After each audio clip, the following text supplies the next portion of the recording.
Somewhere beneath shifting sands, crumbling stone, and forgotten landscapes lie pieces of history that seem to have slipped beyond memory itself.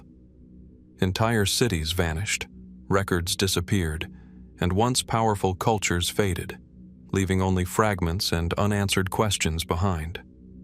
What truths were lost, and what traces still remain hidden in plain sight? Over the next 3 hours, we'll explore the strangest missing chapters of our past. So settle in, and let's uncover the mysteries history never fully explained. Along the western shores of the Arabian Gulf, where shimmering salt flats meet endless desert horizons, there once stood a city that ancient writers described as one of the wealthiest trading centers in the known world. Caravans loaded with precious goods crossed vast stretches of sand to reach it. Ships arrived from distant lands carrying merchants, sailors, and stories from beyond the horizon. This was Gerrha, a city that seemed destined to leave a lasting mark on history. Yet today, its exact location remains uncertain. The mystery begins in the centuries before Christ, when Greek and Roman authors wrote of a prosperous settlement in eastern Arabia. According to these accounts, Gerrha was famous for its wealth, particularly its role in the trade of frankincense and other valuable commodities. The city occupied a strategic position between the civilizations of Mesopotamia, Arabia, Persia, and the wider Mediterranean world. Goods flowed through its markets, and its merchants accumulated fortunes that impressed even foreign observers. Some ancient descriptions paint a remarkable picture. One account suggests that buildings in Gerrha were constructed using blocks of salt, strengthened with layers of bitumen. Whether entirely accurate or partially exaggerated, such details helped establish the city's reputation as one of the wonders of the region. But there is a problem. Despite centuries of interest, archaeologists have never reached a universal agreement on where Gerrha actually stood. Several locations have been proposed. Some researchers associate it with sites in modern eastern Arabia near present-day Al-Asa, an area known for its fertile oasis and long history of settlement. Others point to coastal locations that may have served as major trading ports. Excavations have uncovered evidence of ancient commerce throughout the region, but none has conclusively proven itself to be Gerrha. How could a city so famous become so difficult to find? One explanation is surprisingly simple. Ancient cities often changed names over time. Political shifts, migrations, and cultural transformations could erase familiar identities from historical memory. Gerrha may not have disappeared suddenly at all. Instead, it may have gradually evolved into another settlement, leaving behind records that no longer connected it to its earlier name. Environmental changes may also have played a role. Coastlines are not fixed. Over centuries, shorelines advance and retreat, rivers alter their courses, and desert sands slowly reclaim abandoned structures. If Gerrha depended upon trade routes that later shifted elsewhere, its economic importance may have faded, leading to decline and eventual abandonment. Yet the mystery deepens when considering how influential the city appears to have been. Ancient writers did not describe a minor village. They spoke of a center of commerce that linked distant worlds. One might expect such a place to leave unmistakable archaeological traces. This absence has encouraged more speculative ideas. Some researchers wonder whether the ancient descriptions themselves were partially distorted through generations of retelling. Information often traveled great distances before reaching Greek and Roman authors. Could Gerrha have been misunderstood, its location confused, or its characteristics blended with those of neighboring settlements? Others suggest that significant remains may still lie undiscovered beneath modern development, buried beneath deep layers of sediment, or hidden within regions that have not yet been thoroughly explored. In a landscape shaped by both nature and human activity, entire chapters of history can remain concealed for centuries. There are even fringe theories proposing that Gerrha's wealth was so extraordinary that later legends transformed it into something almost mythical, a real city gradually enveloped by exaggeration until historians could no longer separate fact from folklore.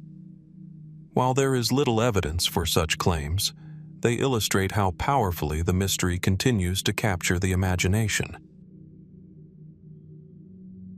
Today, Gerrha exists in a strange space between history and uncertainty. Ancient texts speak of it with confidence. Archaeology offers intriguing clues but no final answer. The desert remains vast, and much of its past is still hidden beneath layers of time.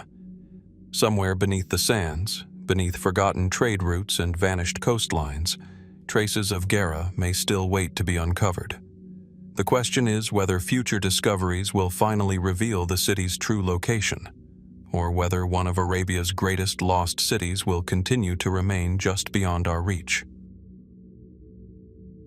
Before moving to the next mystery, if you love deep dives into mysteries like this, I put together an entire ebook dedicated to the hidden secrets of ancient Egypt. The Egypt they don't cover in school, don't show in museums, and don't explain in mainstream documentaries. The link is right below this video. Now, let's get into the next mystery. If Gerrha reminds us how even prosperous cities can fade into uncertainty, the next mystery takes us deeper into the shadows of Arabia's forgotten past, toward a kingdom that may have vanished so completely that even its place in history remains difficult to define.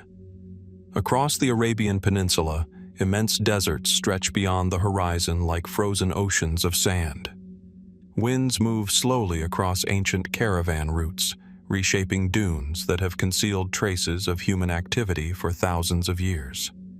In some places, ruined walls emerge briefly from the earth before disappearing once again beneath drifting sediment. Elsewhere, inscriptions carved into stone remain exposed to the sun, carrying messages from civilizations long gone. It is within this landscape that stories of the lost kingdom of Hanyamana begin. Unlike famous ancient powers whose monuments still dominate the landscape, Hanyamana occupies a far more uncertain position. References associated with the name are rare, fragmented, and often difficult to interpret. Historians, archaeologists, and researchers examining the ancient history of Arabia have uncovered countless kingdoms, tribal confederations, trading centers, and oasis settlements. Yet Hanyamana remains elusive, existing somewhere between documented history, regional tradition, and the gaps left by incomplete records. That uncertainty is precisely what makes the mystery so compelling. Ancient Arabia was never an empty wilderness. Long before the rise of Islam, powerful kingdoms flourished across the peninsula. States such as Saba, Qataban, Hadramaut, Ausan, and later Himyar developed sophisticated political systems, extensive trade networks, and monumental architecture. Frankincense, myrrh, spices, textiles, and precious goods moved along routes connecting Arabia with Africa, Persia, Mesopotamia, and the Mediterranean world. Yet, historical memory can be surprisingly fragile. Entire dynasties have disappeared from written records. Languages have vanished. Capitals have been abandoned. In some cases, the names of ancient peoples survive only in a handful of inscriptions or scattered references preserved by later generations. Researchers studying South Arabian history have often noted how much knowledge was lost over centuries, leaving modern scholars to reconstruct the past from fragments. Could Hanyamana be one such fragment? One possibility is that the name refers to a small kingdom or tribal polity that existed on the margins of larger powers. Ancient states frequently rose and fell without leaving substantial archaeological remains. A kingdom controlling a strategic oasis, mountain pass, or trade route might flourish for generations before being absorbed by a stronger neighbor. If this occurred, the kingdom's political identity could have disappeared while its population continued living in the same region. Over time, memories of its rulers and achievements might have faded, surviving only in distorted traditions or incomplete texts. Another theory suggests that Hanyamana may not have been an independent kingdom at all. Instead, It may have represented a regional designation, a tribal territory, or an alternative name for a settlement known by different titles in different languages.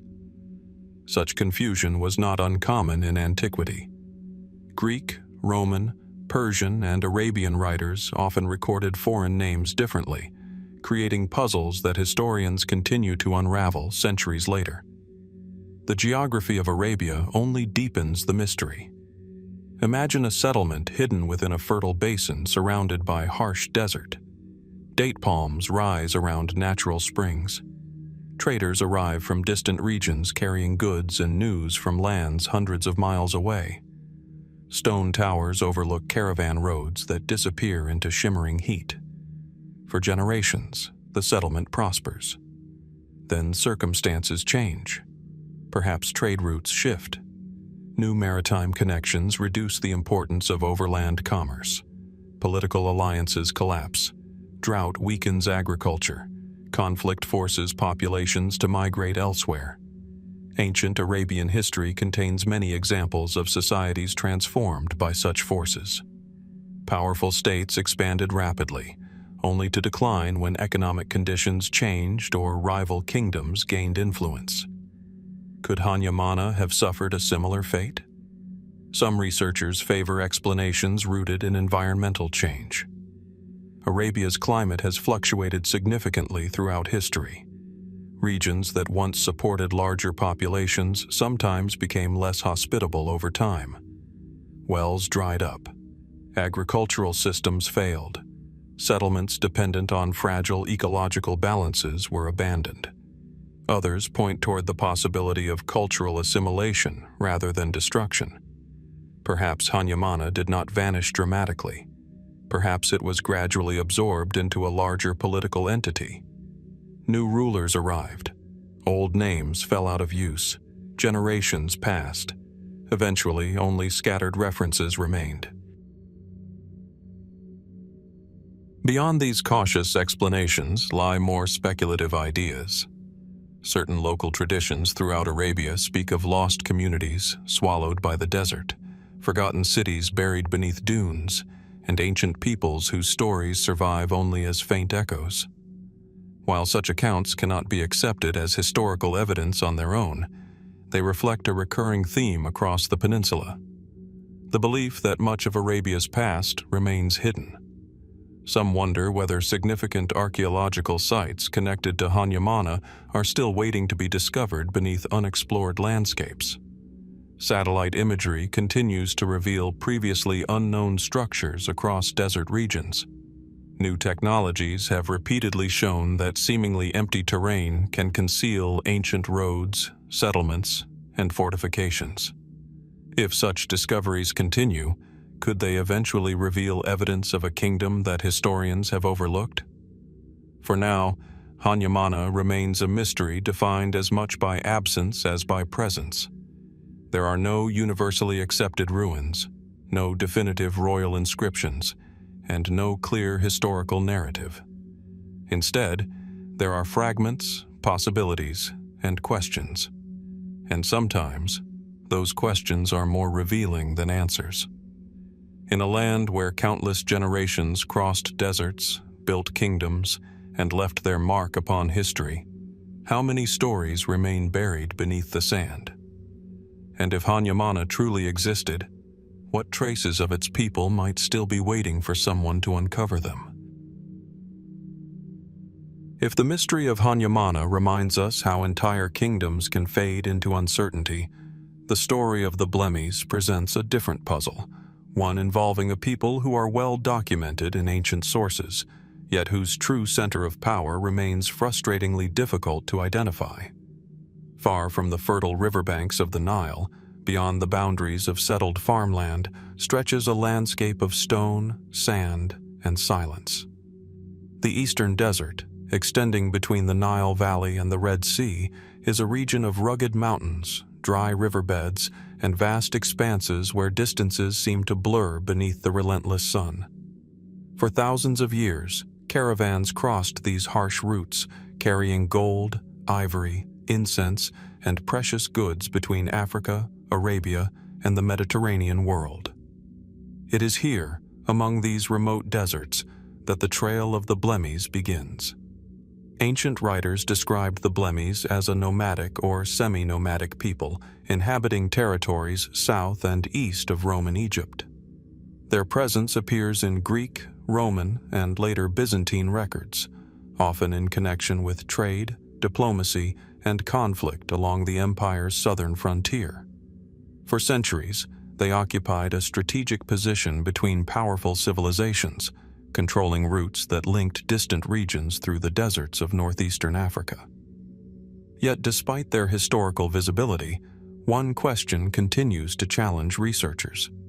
Where was the true capital of the Blemmyes?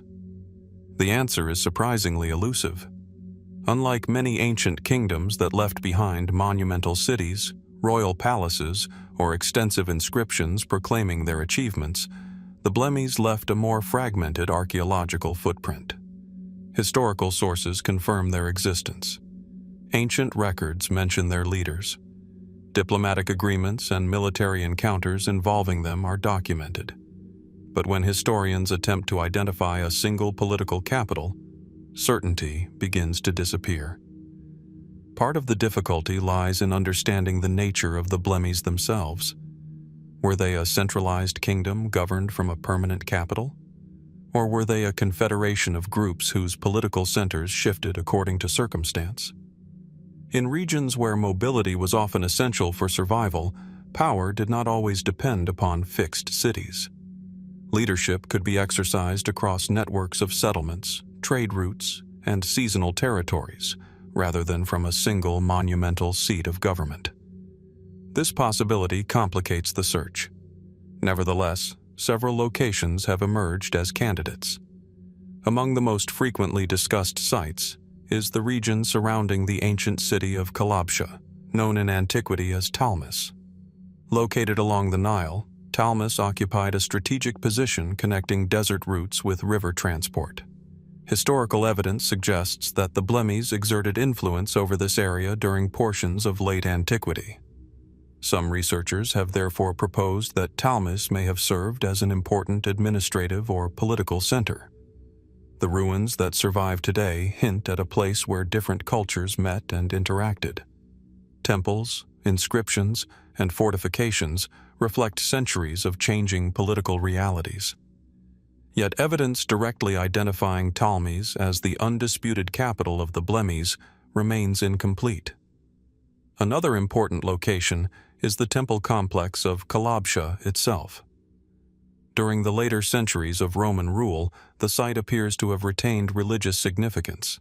Historical texts indicate that the Blemmyes participated in religious activities associated with sacred locations along the Nile. Could political authority have been connected to religious centers rather than conventional capitals? If so, the search for a royal city may be asking the wrong question entirely. Further south, other archaeological sites have also attracted attention. Settlements connected with the neighboring Nubian world reveal evidence of cultural interaction, trade, and occasional conflict.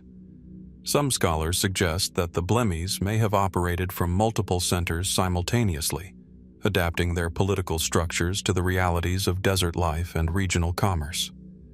The landscape itself contributes to the mystery.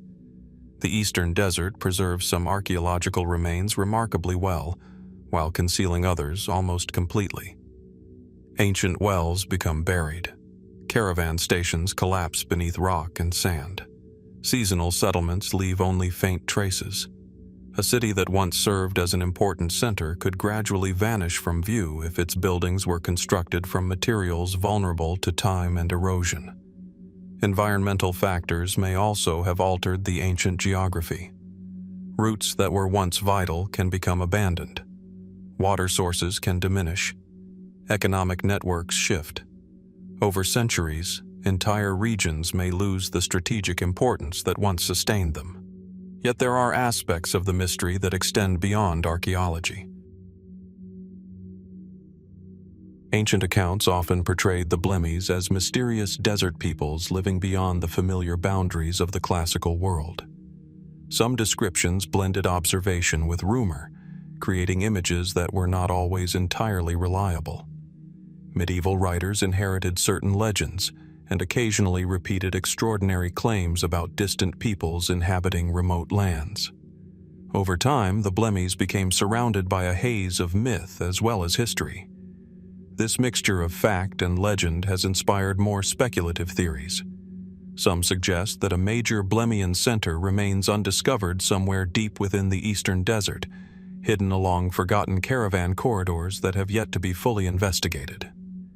Others wonder whether their principal settlement may have existed only temporarily before being abandoned, leaving little evidence for archaeologists to find. A few fringe interpretations go even further, proposing that references to different Blemmian centers actually describe a lost desert city whose ruins remain unidentified. While such theories remain highly speculative and lack definitive evidence, they persist because the historical record contains genuine gaps that have not yet been filled. Modern technology continues to reveal surprising discoveries across desert landscapes. Satellite imagery, remote sensing, and archaeological surveys have uncovered previously unknown roads, mining sites, and settlements throughout regions once considered empty. Each new discovery reminds researchers how much remains hidden beneath seemingly barren terrain. And so the question endures. Somewhere among the mountains, river valleys, and ancient desert tracts of northeastern Africa, the political heart of the Blemmyes may still be waiting to be identified. Whether it was a single capital, a network of centers, or something entirely different, its story remains incomplete. In a landscape shaped by movement, trade, and survival, what traces of the Blemmyes have yet to emerge from the silence of the desert? And could their lost center of power still lie hidden beyond the next ridge of stone and sand? If the lost center of the Blemmyes reminds us how entire capitals can vanish into the desert, the next mystery begins not with ruins or monuments, but with a name, a single word. Preserved within the pages of an ancient geographical text, copied and transmitted across centuries, it survives like a faint echo from a forgotten world. The name is Iudeu, and beyond that brief mention, certainty quickly fades into speculation. Somewhere, perhaps among lost settlements, abandoned roads, or forgotten frontiers, there may once have existed a place known by this enigmatic name. Yet despite generations of scholarship, its true location remains unknown. The mystery begins with a manuscript known today as the Ravenna Cosmography. Compiled by an anonymous writer, probably during the early medieval period, the text attempts to describe the geography of the known world. It is not a travel guide in the modern sense, nor is it a precise map. Instead, it is a vast compilation of place names gathered from earlier sources, some accurate, some corrupted through centuries of copying, and others so obscure that their identities remain a matter of debate. The work is both invaluable and frustrating.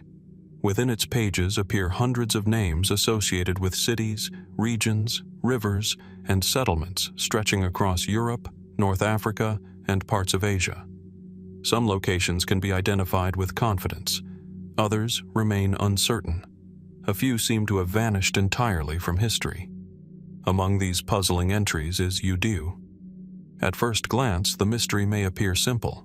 Perhaps the name was copied incorrectly. Perhaps it refers to a settlement already known under another title. Medieval scribes were not immune to mistakes. A single misplaced letter could transform a familiar city into an apparent historical enigma. Yet the problem becomes more intriguing the closer researchers look.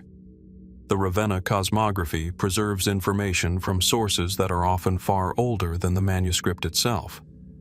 In some cases, names recorded by the anonymous compiler may ultimately derive from Roman, late Roman, or even earlier geographical traditions. If Iudeu represents a genuine settlement, then its origins may reach deep into antiquity. But where was it? And why does it seem to have disappeared? Imagine a traveler moving through a distant province during the final centuries of the Roman world. Dust rises from a road connecting scattered settlements. Watchtowers stand along frontier routes. Merchants exchange goods in marketplaces whose names have long since been forgotten. Beyond the horizon lie villages, forts, shrines, and administrative centers, each serving a purpose within a larger network. Many such places vanished when empires changed, populations migrated, and economies shifted. A settlement that once appeared on official records could disappear within a few generations. Buildings collapsed. Roads fell into disuse. Local names changed. Written references became rare. Eventually, only a faint mention survived. Some scholars suggest that Iudeu may belong to this category, a genuine settlement whose identity has been obscured by the passage of time. If so, the challenge is not proving its existence, but determining which archaeological site corresponds to the name. Others propose a different possibility. Perhaps Iudeu was never an independent city at all. It may represent a variant spelling, a transcription error, or a distorted version of another known location. Ancient and medieval texts often passed through numerous copies before reaching modern readers. Each stage introduced opportunities for confusion. Names changed as they moved between languages. Latin scribes copied Greek sources. Later writers copied Latin texts. Local pronunciations evolved.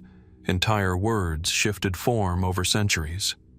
By the time a name appeared in the Ravenna Cosmography, it may already have been transformed beyond easy recognition. This explanation appeals to many historians because it reflects a well-documented reality of manuscript transmission. Yet even if the name is corrupted, the mystery remains. What was the original place? What settlement stood behind the altered letters? The search for answers has led researchers down multiple paths. Some attempt to reconstruct ancient roots and compare neighboring place names within the text. By examining the sequence in which locations are listed, they hope to identify the region where Iudeu may have existed. If surrounding names can be matched to known locations, perhaps the missing city can be placed within the same geographical framework. Others focus on linguistic clues. Could the name preserve traces of an older language? Does it reflect local pronunciation, foreign interpretation, or scribal misunderstanding? Every letter becomes important. Every variation in surviving manuscripts may offer a clue, and yet certainty remains elusive. The lack of archaeological evidence only deepens the mystery. Unlike famous lost cities that leave behind walls, temples, or inscriptions, Iudeu survives primarily as a textual shadow. There are no universally accepted ruins, no confirmed artifacts bearing the name, no definitive coordinates on a map. Instead, there is only a reference, a brief mention suspended between history and oblivion. This absence has naturally encouraged more speculative theories. Some wonder whether Iudeu belonged to a settlement destroyed during periods of political upheaval, leaving few traces behind. Others suggest it may have been absorbed into a larger neighboring community, its original identity gradually erased. A few researchers have even considered whether certain unidentified archaeological sites could represent forgotten places recorded in ancient texts under names that no longer survive. Such ideas remain hypothetical, but they reflect a broader truth about the ancient world. Far more settlements existed than are known today. For every famous city excavated and studied, countless smaller communities have vanished from memory. Some await discovery beneath fields, deserts, forests, or modern towns. Others may never be identified at all. The story of Iudeu serves as a reminder of how fragile historical memory can be. A city may flourish for centuries, yet a handful of lost records, a changing language, or the collapse of a political system can reduce its existence to a single surviving word. And that word continues to endure. Hidden among the pages of a medieval geographical text, Iudeu remains one of history's quiet mysteries, a place that may once have been real, important, and familiar to those who lived there, but which now exists almost entirely beyond our reach. Somewhere beneath forgotten landscapes or buried within the complexities of ancient manuscripts, the answer may still exist. The question is whether the lost city called Iudeu is waiting to be rediscovered, or whether its true identity disappeared long ago, leaving only a name and a mystery behind. If the lost city of Iudeu survives only as a name preserved in an ancient text, our next mystery confronts us with the opposite problem. Here, the ruins still stand. Massive walls remain visible across the landscape. Towers continue to cast shadows across the desert. And yet, despite their imposing presence, the purpose of many of these fortresses remains surprisingly uncertain. Far to the east of the ancient Mediterranean world, beyond vast steppes and mountain ranges, lies the historic region of Chorasmia. Centered around the lower reaches of the Amu Darya River near the Aral Sea, Chorasmia was one of the great civilizations of ancient Central Asia. It occupied a strategic position between nomadic worlds and settled agricultural societies. For centuries, its people constructed cities, irrigation systems, temples, and defensive works that transformed an otherwise challenging environment into a thriving center of human activity. Today, scattered across the deserts of modern Central Asia, hundreds of ancient ruins remain. Among the most remarkable are the great fortresses of Chorasmia. Seen from above, many appear almost unreal. Massive rectangular walls rise abruptly from empty plains. Circular towers stand at regular intervals along defensive perimeters. Some complexes cover enormous areas, rivaling small cities in size. Yet when archaeologists began investigating many of these sites, they encountered a puzzling question. Why do so many appear to have been largely empty? The mystery is most closely associated with the network of fortifications often known collectively as the desert castles of ancient Chorasmia. Sites such as Ayaz Kala, Toprak Kala, and numerous lesser-known fortresses reveal a civilization capable of extraordinary engineering and organization. Some of these structures were clearly inhabited. Others, however, seem more difficult to explain. Archaeologists found immense walls, elaborate defensive systems, and evidence of significant construction efforts. Yet in certain cases, traces of long-term occupation appear surprisingly limited. The scale of the fortifications sometimes seems disproportionate to the populations that may have lived within them. Why invest so much labor in places that appear only lightly occupied? To understand the puzzle, it helps to imagine the landscape as it once existed. Thousands of years ago, the region looked very different from the arid terrain visible today. Networks of canals carried water across fertile agricultural zones. Settlements flourished along river branches and irrigation systems. Fields supported growing populations, while trade routes linked Chorasmia to neighboring civilizations. Within this environment, fortresses served important functions. The most straightforward explanation is military defense. Chorasmia occupied a frontier zone where interactions with nomadic groups were a constant reality. Large fortifications may have protected agricultural communities, controlled trade routes, and provided refuge during periods of conflict. This interpretation explains many sites reasonably well. Yet some questions remain. Several fortresses appear capable of sheltering far more people than seem to have lived there permanently.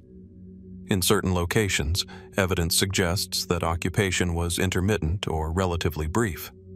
Others show signs of construction that may never have been fully completed. Could these sites have served purposes beyond conventional defense? Some researchers believe they functioned as regional administrative centers. Rather than housing large permanent populations, they may have acted as hubs for taxation, governance, storage, or coordination of irrigation systems. In a landscape dependent upon careful water management, control over canals and agricultural resources could have been just as important as military power. Others suggest that some fortresses were designed primarily as places of refuge. During times of peace, local populations may have lived in surrounding villages and farming communities. When danger threatened, they could retreat behind the fortress walls. Such a system would explain why large defensive structures sometimes contain relatively limited evidence of continuous habitation. But even this may not fully resolve the mystery. As archaeological investigations continued throughout the 20th century, researchers noticed additional complexities. Certain sites seemed to occupy locations that were not obviously ideal from a military perspective. Others displayed architectural features whose exact functions remain debated. The landscape itself may hold part of the answer. The Amu Darya River has changed course repeatedly throughout history. Entire branches of the river system have shifted. Irrigation networks expanded, declined, and disappeared. Settlements that once stood beside flowing water can now be found in isolated desert regions. Could some fortresses appear empty simply because the world around them has changed? A structure that seems remote today may once have occupied the center of a densely populated agricultural district. The disappearance of water sources and surrounding communities can dramatically alter how archaeologists interpret a site. Yet there are still aspects of the mystery that invite deeper speculation. Some scholars have proposed that certain fortresses may have held ceremonial or symbolic significance alongside their practical functions. Monumental architecture often serves purposes beyond defense. Large walls can project authority. Towers can communicate power. The very act of constructing an enormous fortress may have reinforced political legitimacy and social cohesion. In this interpretation, the buildings themselves became statements, not merely shelters or military installations, but visible expressions of a kingdom's strength and permanence. More speculative theories venture even further. A few researchers have wondered whether some fortresses formed part of a broader strategic system that has not yet been fully understood. Viewed individually, they may seem puzzling. Viewed as components of a regional network, they might reveal patterns that remain hidden. Others point to the possibility that significant portions of the archaeological record have simply not survived. Structures made from perishable materials, temporary settlements outside fortress walls, and environmental changes over centuries may have erased evidence needed to understand how these complexes truly functioned. The challenge is that ancient Chorasmia still holds many secrets. Despite decades of study, new discoveries continue to emerge from the deserts.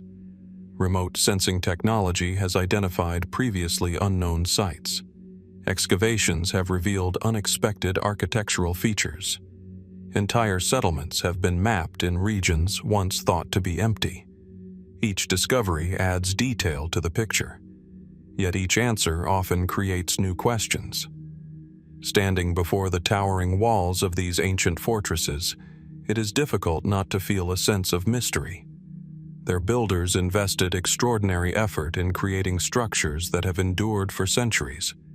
They defended something, organized something, represented something.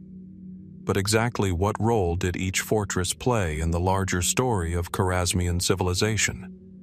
Perhaps future excavations will finally provide clear answers. Or perhaps the empty fortresses will continue to challenge our assumptions, reminding us that even when ruins survive, understanding their true purpose can remain as elusive as finding a lost city mentioned only in a forgotten manuscript. And somewhere beneath the desert sands, among abandoned canals and crumbling walls, there may still be clues waiting to reveal why these monumental strongholds were built, and why so many seem to stand alone in silence today. If the silent fortresses of Chorasmia remind us how entire landscapes can change while ruins endure, the next mystery takes us from the deserts of Central Asia to the shores of southern Arabia, where the sea itself may hold the key to a vanished chapter of history. Along the rugged coastline of the Arabian Sea, waves roll endlessly against rocky headlands and windswept beaches. The air carries the scent of salt and distant deserts. For much of the year, powerful monsoon winds sweep across the region, connecting Arabia with Africa, India, and lands far beyond the horizon. Today, parts of this coastline appear remote and quiet. But 2,000 years ago, they stood at the center of one of the ancient world's most valuable trade networks. Somewhere along these shores lay the port of Kane. For centuries, Kane was one of the most important gateways in southern Arabia. Ancient merchants knew it as a place where ships arrived from distant lands carrying textiles, spices, metals, and luxury goods. From here, one of the most sought-after commodities in the ancient world began its journey across deserts and oceans. Frankincense.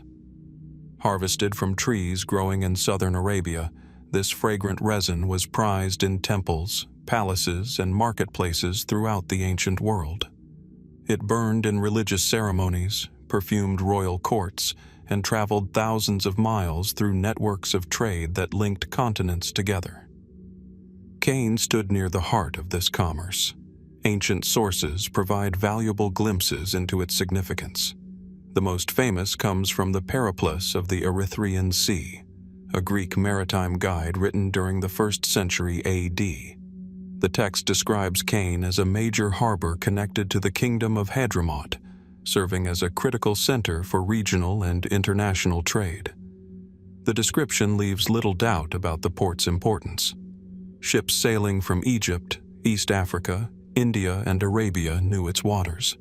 Merchants conducted business along its docks. Warehouses stored valuable cargo awaiting transport. The harbor served as a vital link between maritime routes and inland caravan networks stretching deep into Arabia.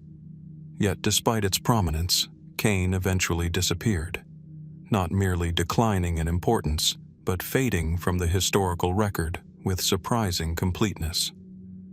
What happened? The mystery begins with the nature of ancient trade itself. Commercial centers often thrive because they occupy strategic locations. A favorable harbor, access to fresh water, proximity to trade routes, or political stability can transform a small settlement into a major economic hub. But these advantages are rarely permanent. When conditions change, fortunes can change with them. One of the most widely accepted explanations involves shifting trade patterns. The prosperity of Kane depended heavily upon long-distance commerce. If maritime routes evolved, new ports emerged, or political circumstances altered regional trade, merchants might gradually choose different destinations. History offers many examples of once thriving ports that declined when economic networks changed. What makes Kane particularly intriguing is the scale of its former importance. Ancient descriptions portray a harbor deeply integrated into international commerce. Such places do not usually vanish without leaving traces. Or do they? The coastline itself may provide another clue. Harbors are among the most vulnerable features in the ancient world. Shorelines shift, sediment accumulates, storms reshape coastlines. Over centuries, a port that once welcomed large vessels can become inaccessible or even disappear beneath changing geography. Researchers studying ancient maritime sites have repeatedly encountered this challenge. What appears to be an ordinary stretch of coast today may once have contained a thriving harbor, now buried beneath layers of sediment or submerged beneath the sea. Could this have happened at Kane? Some archaeologists believe environmental change played a significant role. Natural processes may have altered coastal conditions, reducing the harbor's usefulness. If ships could no longer enter safely, trade would have moved elsewhere. Yet environmental explanations alone may not tell the entire story. Political developments across southern Arabia were equally significant. The kingdoms that controlled the incense trade experienced periods of competition, alliance, and transformation. As regional powers rose and fell, economic priorities shifted. Ports that flourished under one political system sometimes struggled under another. The kingdom of Hadramaut itself eventually underwent profound changes. New powers emerged, trade networks evolved, religious and cultural transformations reshaped society. Within this broader context, Kane may simply have lost the advantages that once made it indispensable, but there are still unanswered questions.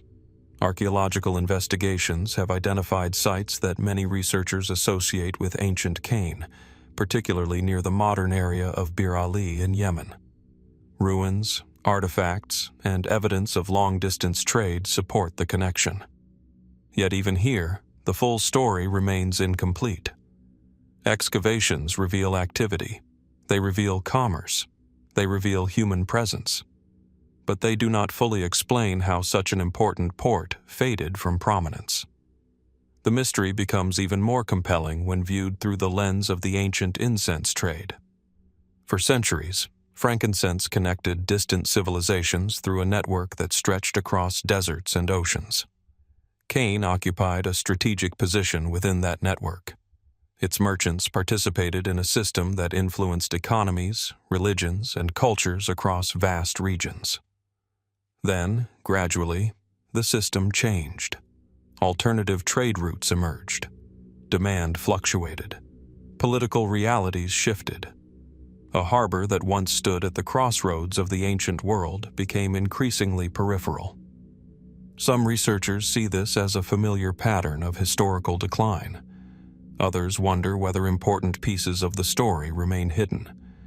Could parts of the ancient harbor still lie buried beneath coastal sediments? Might underwater archaeology one day reveal structures now concealed beneath the sea?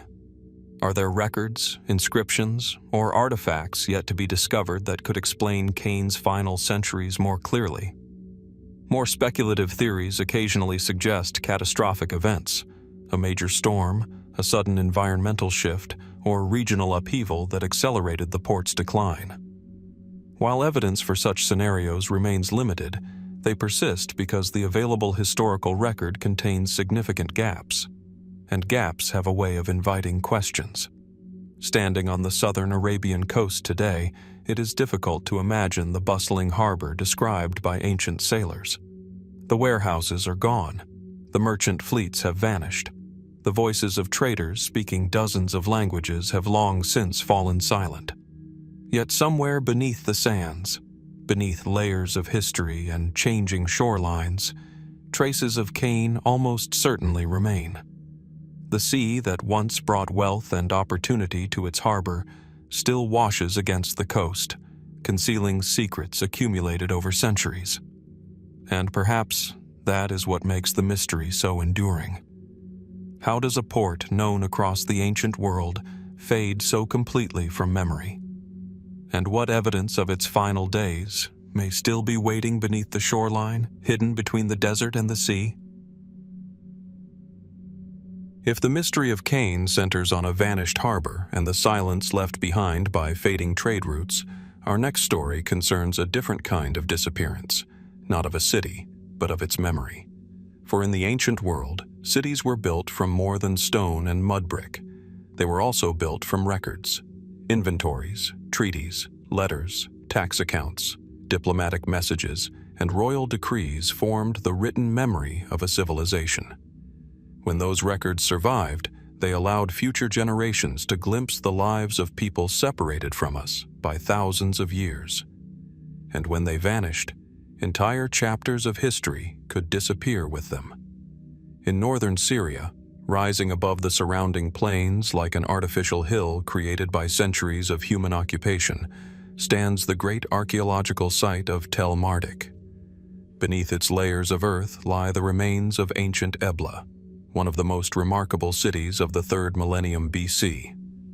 Long before the rise of the great classical civilizations, Ebla was already a powerful urban center. Situated along important trade routes linking Mesopotamia, Anatolia, and the Levant, the city became a hub of commerce, diplomacy, and political influence. Its rulers maintained relationships with distant kingdoms, exchanged gifts with foreign courts, and oversaw an economy that extended across a large portion of the ancient Near East.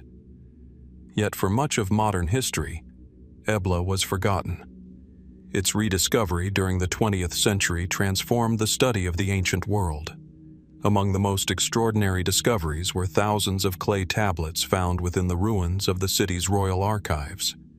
Preserved by fire and collapse, these documents survived for more than 4,000 years. They contained administrative records, economic accounts, diplomatic correspondence, and linguistic information of immense historical value. Suddenly, a civilization that had once existed only in fragments emerged in remarkable detail. Historians could identify rulers. They could reconstruct trade networks. They could trace political relationships stretching across vast regions. The archives offered something rare in archaeology: the voice of a civilization speaking directly through its own records. Yet within this remarkable discovery lies a mystery. The famous archive belongs primarily to Ebla's earlier period, particularly the flourishing phase of the city during the 3rd millennium BC. Following periods of destruction, decline, rebuilding, and political transformation, Ebla continued to exist in later eras. But the documentary record becomes far less complete. Where are the archives of Ebla's later periods? The question may seem technical at first, but its implications are profound. Cities do not suddenly stop generating records. Administrators continue keeping accounts. Merchants continue documenting transactions. Officials continue issuing orders. Temples continue recording offerings and activities. A functioning city produces paperwork, and ancient Near Eastern cities produced enormous quantities of it. So why have the later archives of Ebla proven so elusive? One possibility is preservation. The survival of ancient documents often depends upon extraordinary circumstances. Clay tablets are durable when fired, either intentionally or through accidental burning during destruction events. Ironically, catastrophes sometimes preserve records better than peaceful abandonment. The famous early archives survived because fire transformed fragile clay into a more permanent state. Perhaps later archives never experienced similar conditions. If they remained unfired, centuries of moisture, erosion, human activity, and environmental change may have gradually destroyed them. In this interpretation, the records once existed but simply failed to survive. Yet archaeologists are rarely satisfied with such a simple answer. The scale of Ebla's later occupation suggests that substantial administrative activity continued. Even allowing for losses through time, some researchers have wondered whether important archive deposits remain undiscovered somewhere within the vast archaeological mound. This possibility becomes more intriguing when one considers the complexity of the site itself. Ancient cities were not static places. Buildings were demolished and rebuilt. Administrative centers shifted location. Palaces expanded. Neighborhoods changed. Archives that once occupied prominent structures could later become buried beneath centuries of construction. Entire sections of the city remain only partially explored. Could later records still be hidden beneath unexcavated areas? The possibility cannot be dismissed. Archaeology has repeatedly demonstrated that major discoveries often occur in places previously overlooked. A room concealed beneath later architecture. A collapsed storage area. A forgotten administrative building. Sometimes history survives just a few feet beyond the edge of an excavation trench. Another explanation focuses on political change. The later history of Ebla unfolded in a world very different from that of its earlier Golden Age. New powers emerged across the Near East. Trade networks shifted. Empires expanded and contracted. Administrative systems evolved. Could later governments have stored records differently? Perhaps archives became more decentralized. Perhaps documents were kept in multiple locations rather than concentrated within a single royal repository. If so, archaeologists may not be searching for one great archive but for many smaller collections scattered across the site. Such a scenario would make discovery considerably more difficult. Yet the mystery deepens further. The absence of major later archives creates significant gaps in our understanding of Ebla's final centuries. Historians possess clues from architecture, artifacts, and regional history, but the detailed documentary evidence that illuminated the city's earlier period becomes much rarer. It is as though a detailed biography suddenly loses several chapters. We know the story continued. We simply cannot read all of it. This uncertainty has naturally encouraged more speculative ideas. Some researchers have wondered whether archives were deliberately removed during periods of instability. Valuable records might have been transferred to safer locations as political conditions deteriorated. Others suggest that future excavations may eventually reveal a second archive comparable in significance to the first. More imaginative theories occasionally envision hidden repositories still buried somewhere within the mound, untouched since antiquity. While there is currently no evidence supporting such dramatic scenarios, they reflect a simple reality. The site continues to hold unanswered questions, and archaeology has a habit of surprising us. Again and again, discoveries once considered unlikely have emerged from beneath ancient ruins. For now, the missing archives remain one of Ebla's most intriguing mysteries. The city's early records opened a window into a forgotten civilization. They revealed diplomats, merchants, rulers, scribes, and ordinary administrators carrying out the business of daily life more than 4,000 years ago. Yet the later story remains partially obscured. Somewhere beneath layers of earth, collapsed walls, and centuries of history, additional records may still survive. Or perhaps they were lost long ago, erased by time before anyone could preserve them. Either way, the silence left behind raises an enduring question. What forgotten events, political struggles, alliances, and human stories once filled the missing archives of Ebla? And how differently might we understand the ancient world if those lost records were ever found?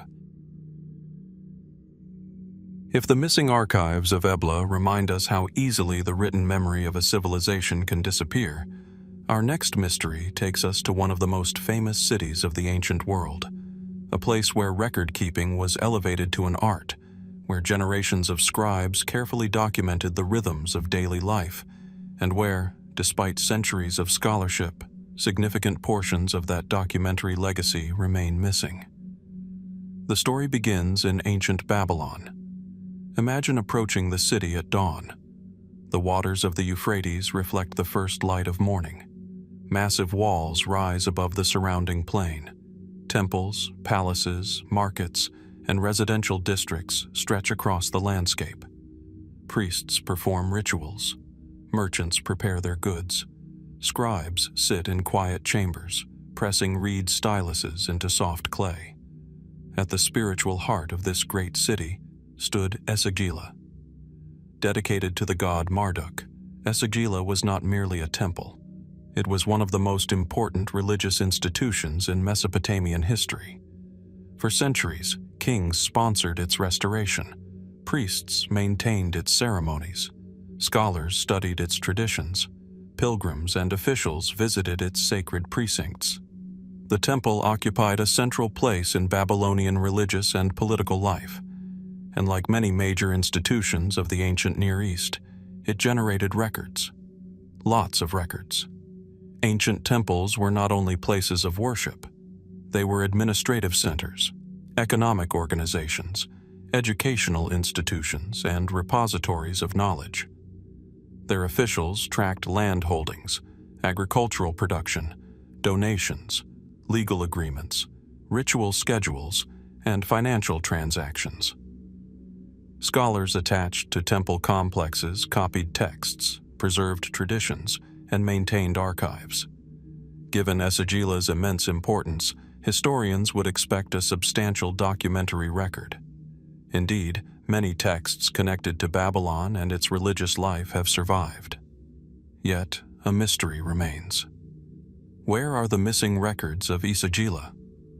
The question is not based on the absence of all documentation. Numerous tablets associated with Babylonian administration, religion, astronomy, and scholarship have been recovered over the years.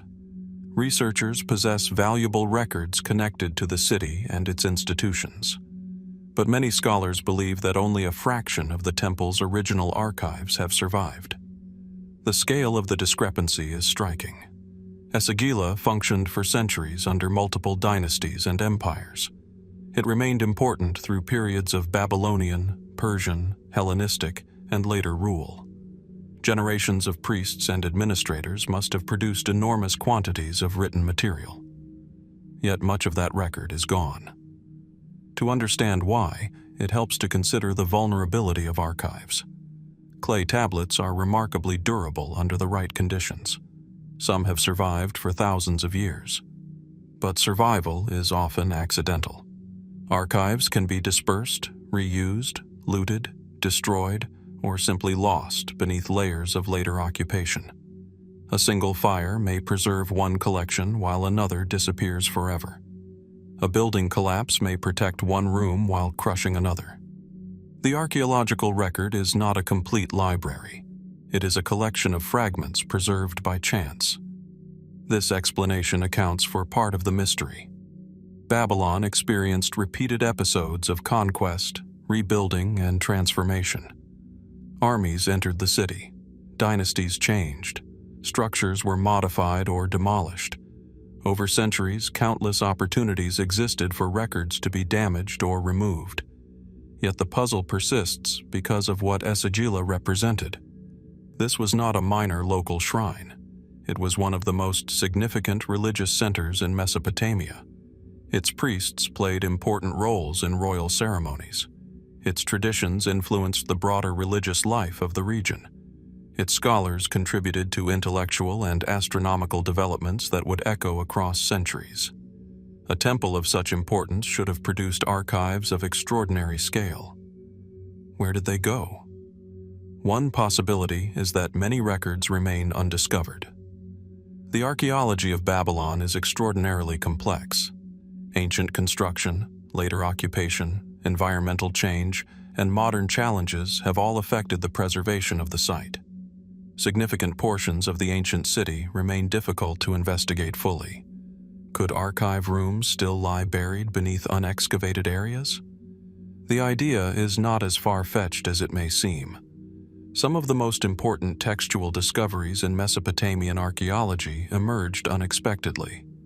Rooms filled with tablets have been uncovered beneath collapsed structures centuries after their existence was forgotten. Every unexplored section of an ancient city holds potential surprises. Another theory focuses on the movement of documents. Ancient archives were not always static collections. Tablets could be transferred between institutions, copied into new collections, or removed during periods of political instability. Particularly valuable texts might travel with priests, administrators, or scholars seeking safety during times of crisis. If such movements occurred, records originally housed at Esagila may have become dispersed across different locations. Some may already exist in museum collections without their original context being fully understood. Others may still await discovery elsewhere. There is also the question of selective preservation. Not all documents were considered equally important. Administrative records dealing with everyday matters might have been discarded after serving their purpose.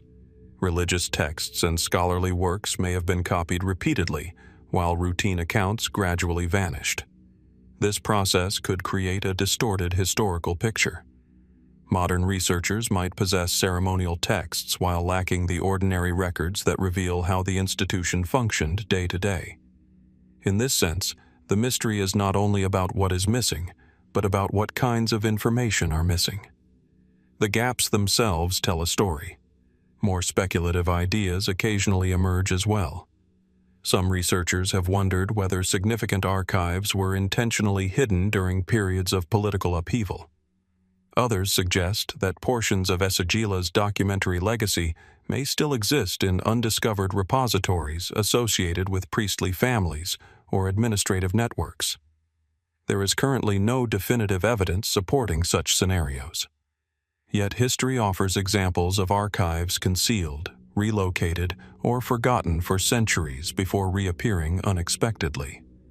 The possibility cannot be completely dismissed. Perhaps the most fascinating aspect of the mystery is what those missing records might contain. Would they reveal new details about Babylonian religion, unknown political events, economic networks extending across the ancient Near East, personal correspondence between priests and officials, observations recorded by scholars whose work has otherwise been lost? Every missing archive represents not only lost documents, but lost perspectives, lost voices, lost moments of human experience. Today, the ruins of Babylon still stand as reminders of one of history's greatest cities. The Temple of Esagila itself survives only in fragments, its former grandeur known through archaeology, ancient texts, and historical reconstruction. Yet somewhere within the layers of the ancient city, or perhaps far beyond them, parts of its documentary legacy may still endure. Hidden in forgotten storerooms, buried beneath centuries of debris, or waiting within collections not yet fully understood, the missing records of Esagila remain one of Mesopotamian history's most intriguing unanswered questions. And if those lost tablets were ever found, what forgotten stories of Babylon might finally emerge from the silence of more than 2,000 years? If the missing records of Esagila remind us that entire libraries of knowledge can vanish, our next mystery concerns texts that survived, but in a form that still resists complete understanding. Sometimes the problem is not that a document has been lost. Sometimes the document remains in front of us, preserved across centuries, while its meaning remains just beyond reach. In museums, archives, and archaeological collections around the world, there are objects that seem almost alive with unanswered questions. Among the most intriguing are a series of ancient copper scrolls and inscriptions associated with the Kushana world, a civilization that once stood at the crossroads of Asia. Their surfaces bear carefully engraved symbols. Their creators intended them to be read. Yet parts of their linguistic story remain uncertain. To understand the mystery, we must first travel back nearly 2,000 years. The Kushan Empire emerged as one of the great powers of the ancient world during the first centuries AD. Stretching across parts of Central Asia and the Indian subcontinent, it occupied a strategic position linking east and west. Merchants, pilgrims, diplomats, and travelers moved through its territories, carrying goods, religions, artistic traditions, and languages. It was a world of remarkable cultural diversity. Greek influences mingled with Iranian traditions. Indian religious ideas flourished alongside local beliefs. Trade routes connected distant regions from the Mediterranean to China. Few ancient empires stood at such an important crossroads of civilizations, and wherever people meet, languages meet as well. The Kushan realm was multilingual. Official inscriptions, coins, religious texts, and administrative records reveal a complex linguistic landscape. Greek scripts, Bactrian language texts, Prakrit inscriptions, and other regional traditions all appear within the historical record. At first glance, this diversity seems well understood, yet certain inscriptions continue to present puzzles. Among them are copper scrolls and engraved texts whose language, classification, or interpretation remains debated. Scholars may recognize the script being used while disagreeing about the underlying language. In other cases, damaged inscriptions, unusual vocabulary, or rare linguistic forms complicate efforts at translation. The mystery is not always one of complete undecipherment. Rather, it is a question of identification. What language are we truly looking at? Who wrote it? And why does it seem different from more familiar texts? Imagine a thin sheet of copper carefully inscribed nearly 2 millennia ago. The engraver presses each character into the metal with deliberate precision. Every symbol carries meaning. Every line was intended to communicate information to future readers, officials, priests, merchants, or rulers. The message survives. The author does not. And over time, the cultural context that gave those words meaning begins to fade. For modern researchers, this creates a challenge. Languages rarely exist in isolation. They evolve. They borrow from neighboring tongues. They develop regional variations. In a vast empire connecting multiple cultures, linguistic boundaries can become remarkably fluid. A text may contain words from several traditions at once. Administrative terminology might come from one language, religious vocabulary from another, personal names from yet another. The result can be a document that appears familiar but refuses to fit neatly into established categories. This is one reason certain Kushan-era inscriptions continue to attract scholarly attention. Some researchers argue that unusual texts represent regional dialects of known languages. Others suggest they preserve linguistic forms that are only partially documented elsewhere. A few inscriptions may reflect transitional stages between older and later linguistic traditions. Each possibility carries important implications. If an inscription preserves a poorly understood dialect, it could reveal details about population movements and cultural interactions. If it represents a distinct linguistic tradition, it might offer evidence of communities whose voices are scarcely preserved in surviving records. In this sense, the mystery extends far beyond grammar. It touches on identity. Who were the people behind these inscriptions? What language did they speak in their homes, marketplaces, and places of worship? And how many of their stories have vanished from history? Part of the difficulty lies in the nature of the evidence itself. Ancient languages are often reconstructed from limited materials. A handful of inscriptions, a few coins, fragmentary manuscripts. Archaeologists and linguists must piece together larger patterns from surprisingly small clues. A single newly discovered inscription can transform an entire field of study. A single missing piece can prevent certainty for decades. The Kushan world is particularly challenging because of its extraordinary diversity. Empires tend to leave behind official languages, but everyday linguistic realities are often much more complicated. Local populations continue speaking older tongues. New communities arrive. Cultural influences overlap. The result is a landscape where multiple linguistic traditions coexist simultaneously. Against this backdrop, unusual copper scrolls become more than simple artifacts. They become snapshots of a world in motion. Of course, more speculative ideas occasionally emerge. Some have wondered whether certain inscriptions preserve traces of entirely lost languages that disappeared without leaving substantial literary traditions behind. Others suggest that future discoveries may reveal additional texts capable of clarifying relationships between known and unknown linguistic groups. Such possibilities remain hypothetical. Yet history offers many examples of languages once thought mysterious becoming clearer through new evidence. The decipherment of ancient scripts has repeatedly transformed our understanding of the past. What seems undecipherable today may appear straightforward tomorrow, and what seems familiar today may ultimately prove more complex than anyone expected. That is what makes these inscriptions so fascinating.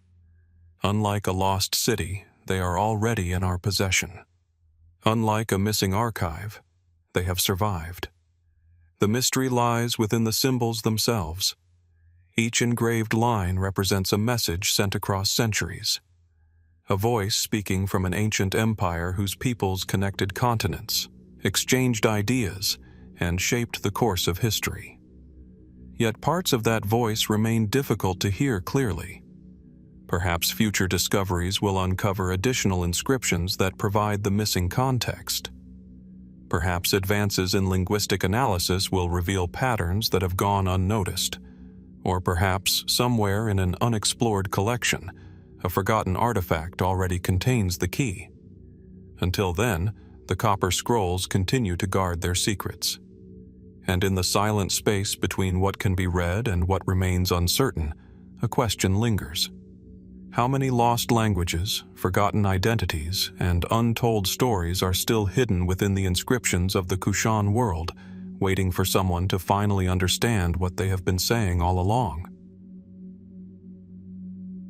If the inscriptions of the Kushan world remind us that ancient voices can survive while their meanings remain uncertain, our next mystery concerns a city whose importance is well documented, yet whose final fate remains remarkably difficult to trace. This time, the trail leads to the edge of land and water, where rivers met the sea and merchants from distant worlds exchanged goods, languages, and ideas. Imagine a vast delta landscape at the northern end of the Persian Gulf. Broad waterways wind through marshes and fertile plains. Ships loaded with spices, pearls, wine, textiles, ivory, and precious metals move slowly through crowded channels. Sailors from Arabia, Mesopotamia, India, and beyond navigate toward a bustling port where fortunes are made and lost with the arrival of every vessel. Somewhere within this dynamic frontier stood Spasinou Gerrha. For centuries, it was one of the most important trading centers of the ancient Near East. Yet today, its precise fate remains one of the region's most intriguing historical mysteries. The story begins in the centuries following the campaigns of Alexander the Great. As new kingdoms emerged across the former territories of his empire, strategic cities were established to control trade and communication. Among them was a settlement that would become known as Spasinou Charax, named after the ruler Hispaiosenes, founder of the kingdom of Karasin. Its location was extraordinary. Positioned near the head of the Persian Gulf and connected to major river systems, the city occupied a crossroads between maritime and overland trade routes.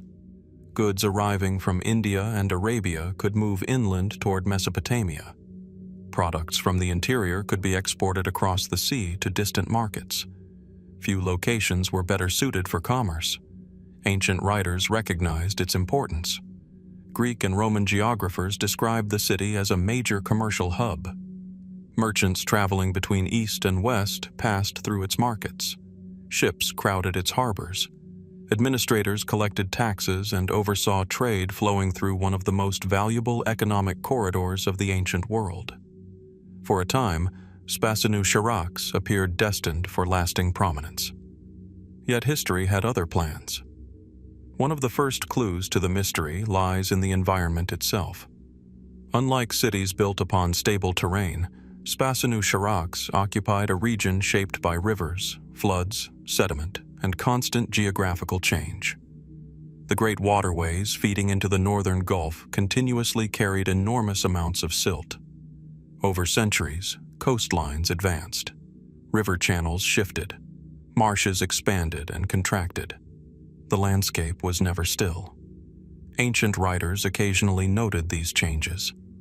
Some accounts suggest that the city, originally positioned close to the shoreline, found itself progressively farther inland as sediment accumulated.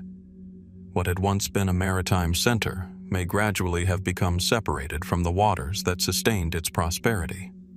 If true, the implications were profound. A trading port depends upon access to navigable waterways. Even modest changes can alter commercial patterns. Major geographical transformations can redirect entire economies. Could the success of Spasinou Charax have contained the seeds of its own decline? The very rivers that enriched the city may also have reshaped the environment around it. Yet environmental change alone may not explain everything. Political forces were equally important. Throughout its history, the city occupied a strategic position between competing powers. The kingdom of Karasin navigated relationships with larger empires, including the Parthians and later the Sasanians. Regional politics shifted repeatedly. Trade routes evolved. Military campaigns altered balances of power. In such circumstances, commercial prosperity could never be taken for granted. A city thriving under one political arrangement might struggle under another. Still, historians possess evidence suggesting that Spasinou Charax remained active for centuries. Coins, texts, and archaeological clues indicate a long period of occupation. This persistence makes its eventual disappearance even more intriguing. How does a city so important fade from the historical landscape? Part of the answer may lie in the challenge of locating it. Unlike some ancient cities whose ruins remain clearly visible, the exact site of Spasinou Charax has long been debated.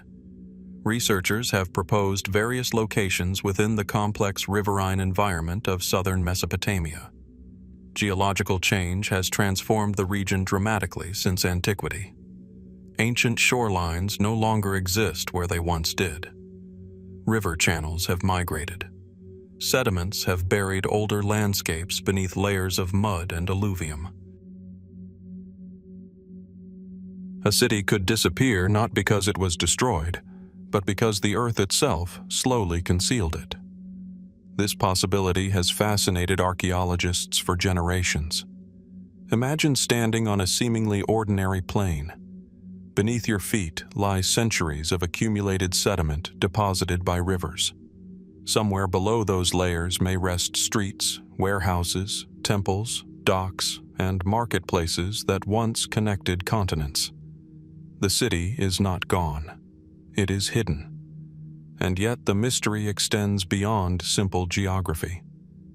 Historical records provide glimpses of Spasinou Charax, but they do not fully explain its final centuries. References become less frequent. The city's role within regional trade appears to change. Eventually, it recedes from the historical spotlight. Did commerce gradually migrate elsewhere? Did environmental pressures undermine the harbor? Did political transformations reduce its importance? Or was the process far more complex than any single explanation suggests? Some scholars favor a combination of factors. Environmental change may have altered navigation routes. Political shifts may have redirected commerce. Economic networks may have evolved in ways that diminished the city's strategic value. This interpretation aligns with patterns observed elsewhere in history. Great cities rarely disappear for a single reason. More often, decline emerges from the interaction of multiple forces unfolding over generations. Yet there are still unanswered questions. More speculative theories occasionally suggest that substantial portions of the city remain undiscovered beneath deeply buried sediments. Others wonder whether future remote sensing technologies may reveal urban features impossible to detect today. Given how dramatically the region has changed, such possibilities cannot be dismissed. History has repeatedly shown that lost cities can reappear in unexpected ways. Aerial surveys reveal forgotten road networks. Satellite imagery identifies buried structures. Excavations uncover settlements long believed lost. What seems invisible today may become visible tomorrow. And so Spasinou Charax occupies a curious position in history. Unlike mythical cities whose existence is uncertain, this was a real place. Ancient writers described it, merchants visited it, kingdoms depended upon it. Goods from across the known world passed through its harbors. Its importance is not in doubt. Its fate is. Somewhere beneath shifting sediments, forgotten waterways, and centuries of environmental change, traces of the city may still survive. Warehouses may remain buried beneath the floodplain. Harbor structures may lie concealed beneath layers of mud deposited over generations. The rivers that once brought wealth to Spasinou Charax continue to shape the landscape even now.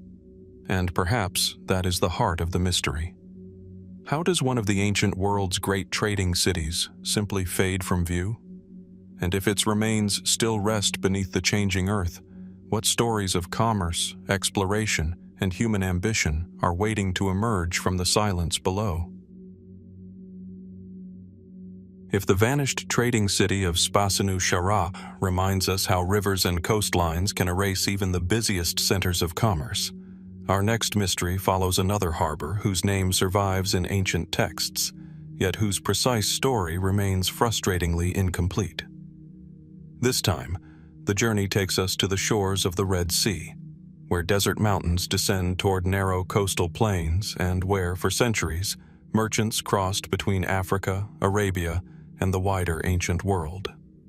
Somewhere along this coastline stood Leuke Kome. Today, its name lingers like a distant echo from an age of caravans, incense traders, and seafaring merchants. Ancient writers described it as an important harbor, a gateway between maritime routes and the inland trade networks of Arabia. Yet despite its historical significance, many details surrounding the port remain uncertain, and even its exact location continues to be debated. The mystery begins with the landscape itself. The eastern shores of the Red Sea are among the most dramatic in the ancient world. Rugged mountains rise beyond the coast. Dry valleys carve their way through rocky terrain. For much of the year, the environment appears harsh and unforgiving. And yet, for ancient traders, these shores represented opportunity. Long before modern shipping lanes, the Red Sea served as one of the great commercial highways of antiquity. Goods moved between the Mediterranean world, Arabia, East Africa, and India. Ships carried spices, perfumes, textiles, precious stones, ivory, and countless other commodities across vast distances. Ports became the vital links holding this network together. Among them was Leuke Kome. The name itself, derived from Greek sources, is often translated as White Village. Ancient texts, particularly the Periplus of the Erythraean Sea, describe it as a significant trading station associated with the Nabataean kingdom. Merchants arriving by sea could unload cargo there before goods continued inland along caravan routes. Its position made it exceptionally valuable. To understand why, imagine arriving by ship after weeks at sea. Ahead lies a harbor connecting maritime trade with the desert routes that stretch northward across Arabia. Warehouses line the shore. Officials collect duties and supervise commerce. Caravans prepare to depart into the interior carrying goods destined for distant cities and markets. In a world dependent upon trade, such a location could become enormously prosperous. And for a time, Leuke Kome appears to have done exactly that. Yet unlike famous ancient ports whose ruins are clearly identified, Leuke Kome remains elusive. Historians agree that it existed. Ancient sources mention it. Trade networks depended upon it. But where exactly was it? The search for Leuke Kome has occupied researchers for decades. Several locations along the Red Sea coast have been proposed as possible candidates. Archaeological discoveries at various sites have produced evidence of ancient trade, imported goods, and maritime activity. Some scholars favor one location. Others support another. The available evidence is often intriguing but rarely definitive. Part of the challenge lies in the passage of time. Coastal environments are constantly changing. Harbors silt up, shorelines shift, storms alter the landscape. Human settlements are abandoned, rebuilt, or erased. A thriving port can become unrecognizable after centuries of natural and human transformation. What appears today as an isolated stretch of coastline may once have been a bustling center of commerce. This possibility has encouraged archaeologists to examine ancient geography carefully. Descriptions preserved in classical texts provide clues, but interpreting them is not always straightforward. Distances may be approximate. Place names may have changed. Ancient observers sometimes described landscapes very differently from modern researchers. As a result, Leuke Kome occupies a fascinating position between documented history and unresolved geography. The mystery becomes even deeper when considering the role the harbor may have played within larger economic systems. The Nabataean kingdom, famous for its capital at Petra, controlled important trade routes across Arabia. Much of its wealth came from facilitating the movement of valuable goods between regions. Leuke Kome appears to have served as one of the kingdom's principal maritime gateways. If that interpretation is correct, the harbor was not merely a local settlement. It was part of a commercial network connecting continents. Merchants from distant lands may have walked its docks. Sailors speaking different languages may have negotiated prices in its markets. Goods originating thousands of miles away may have passed through its warehouses before continuing toward their final destinations, and yet the harbor eventually faded from prominence. Why? One explanation points toward changing trade routes. Commercial networks are rarely permanent. New ports emerge. Political boundaries shift. Technologies evolve. A harbor that prospers during one era may become less important during another.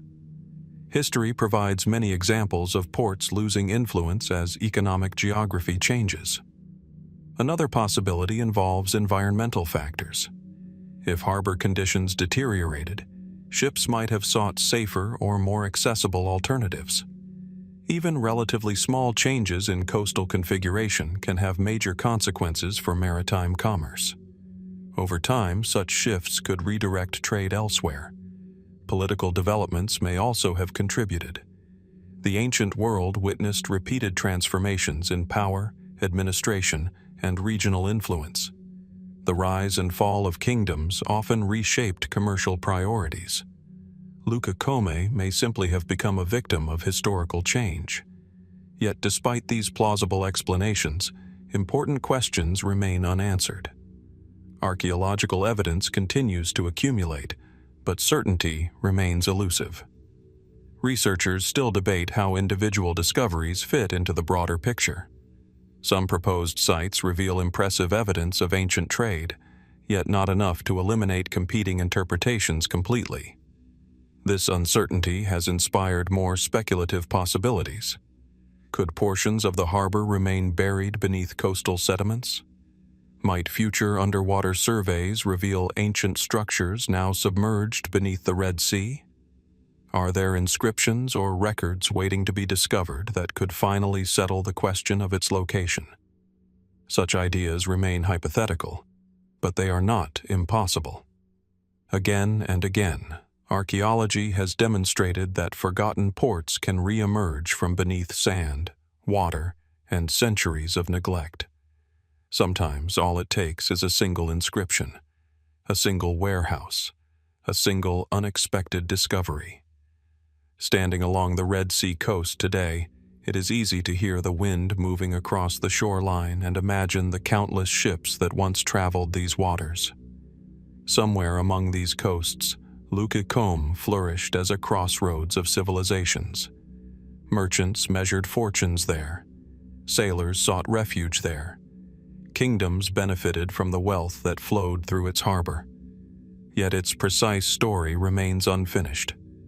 The sea that once carried ships to its docks continues to wash against the shore, concealing traces of a world long vanished. And perhaps somewhere beneath the sands, beneath forgotten anchorages and ancient trade routes, evidence still waits to reveal exactly where Leuke Kome stood, and what ultimately caused one of Arabia's most important harbors to disappear into history. If the forgotten harbor of Leuke Kome reminds us how thriving centers of trade can fade into obscurity, our next mystery leads inland, to one of the most enigmatic landscapes in the ancient world, a place where isolation, faith, and survival intersected on the edge of a vast desert. Along the northwestern shore of the Dead Sea, the land appears almost otherworldly. Pale cliffs rise above barren valleys. The air shimmers beneath an unforgiving sun. Salt-covered shores stretch into the distance, bordered by rugged hills carved by wind and time. At first glance, it seems an unlikely place for communities to flourish. And yet, for centuries, people lived here. Among the most famous archaeological sites in the region is Qumran, a settlement whose name became known around the world after the discovery of the Dead Sea Scrolls in nearby caves. The scrolls transformed our understanding of ancient religious life, preserving texts that had remained hidden for nearly 2,000 years. But beyond the caves and manuscripts lies another mystery. Scattered across the surrounding landscape were smaller settlements, agricultural installations, watch points, and outlying communities connected in various ways to the broader world of Qumran. Some appear to have supported local economic activity. Others may have served religious, agricultural, or logistical functions. Then, within a relatively short span of time, many of these sites were abandoned. Why? The question remains one of the more intriguing puzzles associated with the region. To understand the mystery, it helps to imagine life along the shores of the Dead Sea during the late centuries BC and the early centuries AD. The environment was harsh but not entirely hostile. Seasonal water sources, carefully managed agriculture, and trade connections allowed communities to survive in places that appear inhospitable today. Paths crossed the desert. Travelers moved between settlements. Farmers cultivated limited but valuable land where water could be controlled. Life required planning, cooperation, and resilience. The people who settled here understood the landscape intimately. Archaeological evidence suggests that Qumran itself was occupied during several distinct phases. Buildings were expanded, modified, and rebuilt. Nearby caves were used for storage, refuge, or other purposes. Activity extended beyond the settlement's walls into the surrounding region. Yet something changed. At various outlying sites, signs of sustained occupation appear to diminish or disappear. Structures were left behind. Agricultural systems fell into disuse. Human activity declined. The reasons are not entirely clear. One of the most widely accepted explanations involves political instability. During the 1st century AD, the region experienced increasing tension under Roman rule. Eventually, these tensions erupted into the First Jewish-Roman War, a devastating conflict that transformed much of the region. Historical sources describe military campaigns, destruction, displacement, and widespread upheaval. In this context, abandonment becomes easier to understand. Communities living in isolated areas may have fled approaching conflict. Supply networks could have broken down. Agricultural activity may have become difficult or dangerous to maintain. Some archaeologists believe the Roman advance through the region provides the most likely explanation for the disappearance of many associated settlements. Yet the evidence is not always straightforward. Certain sites appear to have been abandoned before direct military action reached them. Others reveal patterns that are difficult to explain through warfare alone. This has encouraged researchers to consider additional possibilities. Environmental factors represent one avenue of investigation. The Dead Sea region has always been sensitive to changes in water availability and climate conditions. Agricultural communities depended upon delicate systems of water collection, storage, and management. Even relatively modest environmental shifts could have significant consequences. If springs weakened, seasonal rainfall declined, or agricultural yields became unreliable, maintaining isolated settlements might have become increasingly difficult. Could environmental stress have contributed to the abandonment? The idea remains plausible, though definitive evidence is difficult to establish. Another possibility involves economic transformation. Communities do not exist in isolation. Their survival depends upon broader networks of exchange and cooperation. If trade routes changed or regional economic patterns shifted, smaller settlements might gradually lose their viability. What appears archaeologically as sudden abandonment may actually reflect a process unfolding over several decades. People leave. Buildings deteriorate. Memories fade. Eventually, only ruins remain. Yet Qumran presents additional layers of complexity because of its association with the Dead Sea Scrolls. Sometimes entire communities vanish from the historical record with little explanation. Of course, there is currently no evidence for dramatic or sensational explanations. The most likely causes remain a combination of conflict, environmental pressures, economic change, and broader regional transformation. Yet even this measured interpretation leaves important questions unanswered. Why were certain sites abandoned while others endured? Did different communities leave for different reasons? How gradual was the process? And what happened to the people who once lived there? Perhaps the most intriguing aspect of the mystery lies in its human dimension. These were not anonymous ruins. They were homes, workplaces, storage facilities, agricultural plots, and gathering places. Children grew up here. Families worked the land. Travelers passed through. Religious practices may have shaped daily life. Then, at some point, the landscape fell quiet.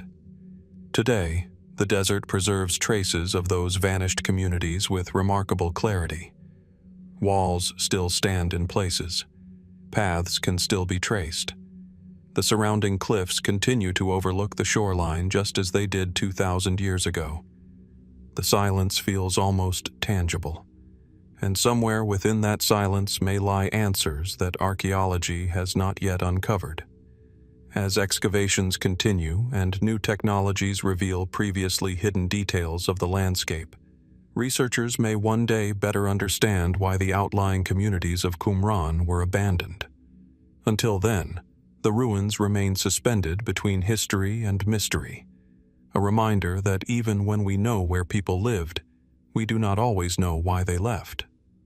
And among the windswept valleys and forgotten pathways surrounding the Dead Sea, one question still lingers. What finally convinced these resilient communities to walk away from the desert they had once called home?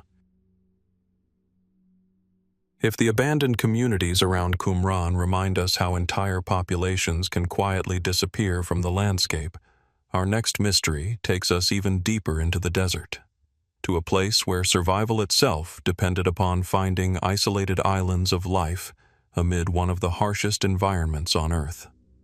Far beyond the fertile Nile Valley, west of Egypt's ancient heartland, stretches a vast expanse of desert that seems almost endless. Winds sweep across seas of sand.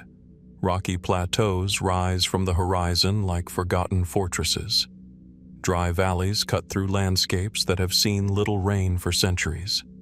In many places, the silence is so complete that it feels untouched by time itself. And yet, hidden within this immense wilderness, pockets of life once flourished. Oases emerged where underground water reached the surface, creating fertile islands surrounded by hundreds of miles of arid terrain. Palm groves appeared where no vegetation should exist. Wells provided water to travelers crossing otherwise impassable regions. Over time, settlements grew around these precious resources. For thousands of years, these oasis towns formed a network connecting Egypt to distant lands across North Africa and beyond. Today, some survive, others do not. And it is the vanished ones that form one of the Western Desert's most enduring mysteries. To ancient travelers, the Egyptian Western Desert was far more than an empty wasteland. It was a landscape threaded with routes known only to experienced guides, merchants, soldiers, and explorers. Caravans moved between the Nile Valley and remote oases. Expeditions sought minerals, trade goods, and strategic connections with distant regions. The desert was dangerous, but it was not unknown. Its routes were carefully maintained, and along many of them stood settlements that provided water, shelter, supplies, and security. Ancient records, archaeological remains, and scattered inscriptions suggest that numerous small communities once occupied locations that today appear abandoned or nearly forgotten. Some flourished for centuries. Then they vanished. The mystery begins with geography. Modern maps show several major oasis regions, including Karga, Dakhla, Farafra, Bahariya, and Siwa. These locations have long histories of human occupation. Archaeologists have uncovered evidence of settlements dating back thousands of years, revealing communities that adapted remarkably well to life in the desert. Yet beyond these well-known centers, evidence points toward smaller outposts and intermediary settlements scattered along ancient travel corridors. Many of them no longer exist. In some cases, ruins remain. In others, only faint traces survive. A collapsed wall, a forgotten well, a handful of pottery fragments emerging from the sand. Together, they hint at a more populated desert landscape than many people imagine today. Why were these towns abandoned? One explanation centers on water. In desert environments, water is everything. An oasis town could survive only as long as its water supply remained reliable. Underground aquifers, natural springs, and wells sustained communities across generations. But water systems are not static. Groundwater levels can change. Springs can weaken. Wells can become difficult to maintain. Even gradual environmental shifts may have profound consequences. A settlement that thrived for centuries could become unsustainable within a relatively short period if access to water declined. Researchers studying ancient oasis communities have found evidence suggesting that environmental change played a role in some abandonments. Climate fluctuations, shifting groundwater conditions, and long-term ecological pressures may have altered the delicate balance upon which desert life depended. Yet water alone does not explain everything. Trade also mattered. Many oasis towns existed because they occupied strategic positions along caravan routes. Merchants crossing the desert required stopping points where animals could rest, supplies could be replenished, and travelers could find shelter. As long as trade routes remained active, settlements prospered. But routes can change. Political boundaries shift. Economic priorities evolve. New roads emerge while old ones fall into disuse. History offers countless examples of communities that flourished because of trade, only to decline when commerce moved elsewhere. The Western Desert was no exception. A town located on a busy caravan corridor might suddenly find itself bypassed if travelers adopted a more efficient route. Over time, reduced traffic could undermine the local economy, encouraging residents to relocate. The process may have been gradual, or in some cases, surprisingly rapid. Political instability provides another possible explanation. The Western Desert occupied a frontier zone connecting multiple regions and cultures. Throughout antiquity, control over desert routes was strategically important. Military campaigns, changing administrations, and shifting patterns of authority could all affect the security and viability of remote settlements. Communities dependent upon state support or protected trade networks might struggle if those systems weakened. In such circumstances, abandonment becomes easier to understand. Yet there are still mysteries that resist simple answers. Archaeologists have identified sites where evidence suggests organized occupation, infrastructure, and sustained activity. Some possessed sophisticated water management systems. Others maintained connections with larger regional networks. Then, seemingly, they were left behind. Not destroyed, not dramatically erased, simply abandoned. The silence surrounding these departures is striking. Ancient texts occasionally mention expeditions and routes through the desert, but they rarely provide detailed accounts of why particular settlements disappeared. The archaeological record offers clues, but often not definitive explanations. As a result, some questions remain open. Did environmental pressures force migration?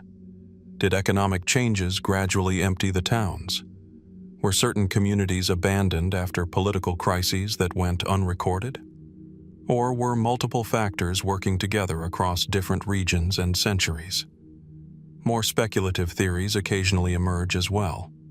Some researchers have wondered whether substantial archaeological sites remain hidden beneath shifting dunes, waiting to reveal forgotten chapters of desert history.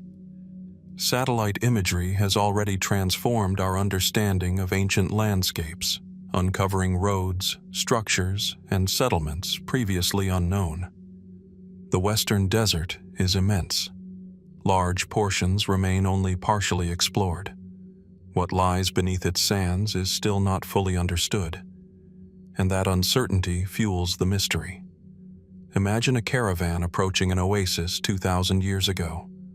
Palm trees rise against the horizon, water glimmers in the distance, smoke drifts from cooking fires, traders exchange news from distant lands, children play beside wells, life flourishes in a place that seems impossible. Then imagine returning centuries later. The wells are silent, The buildings stand empty. The route itself is forgotten. Only the desert remains.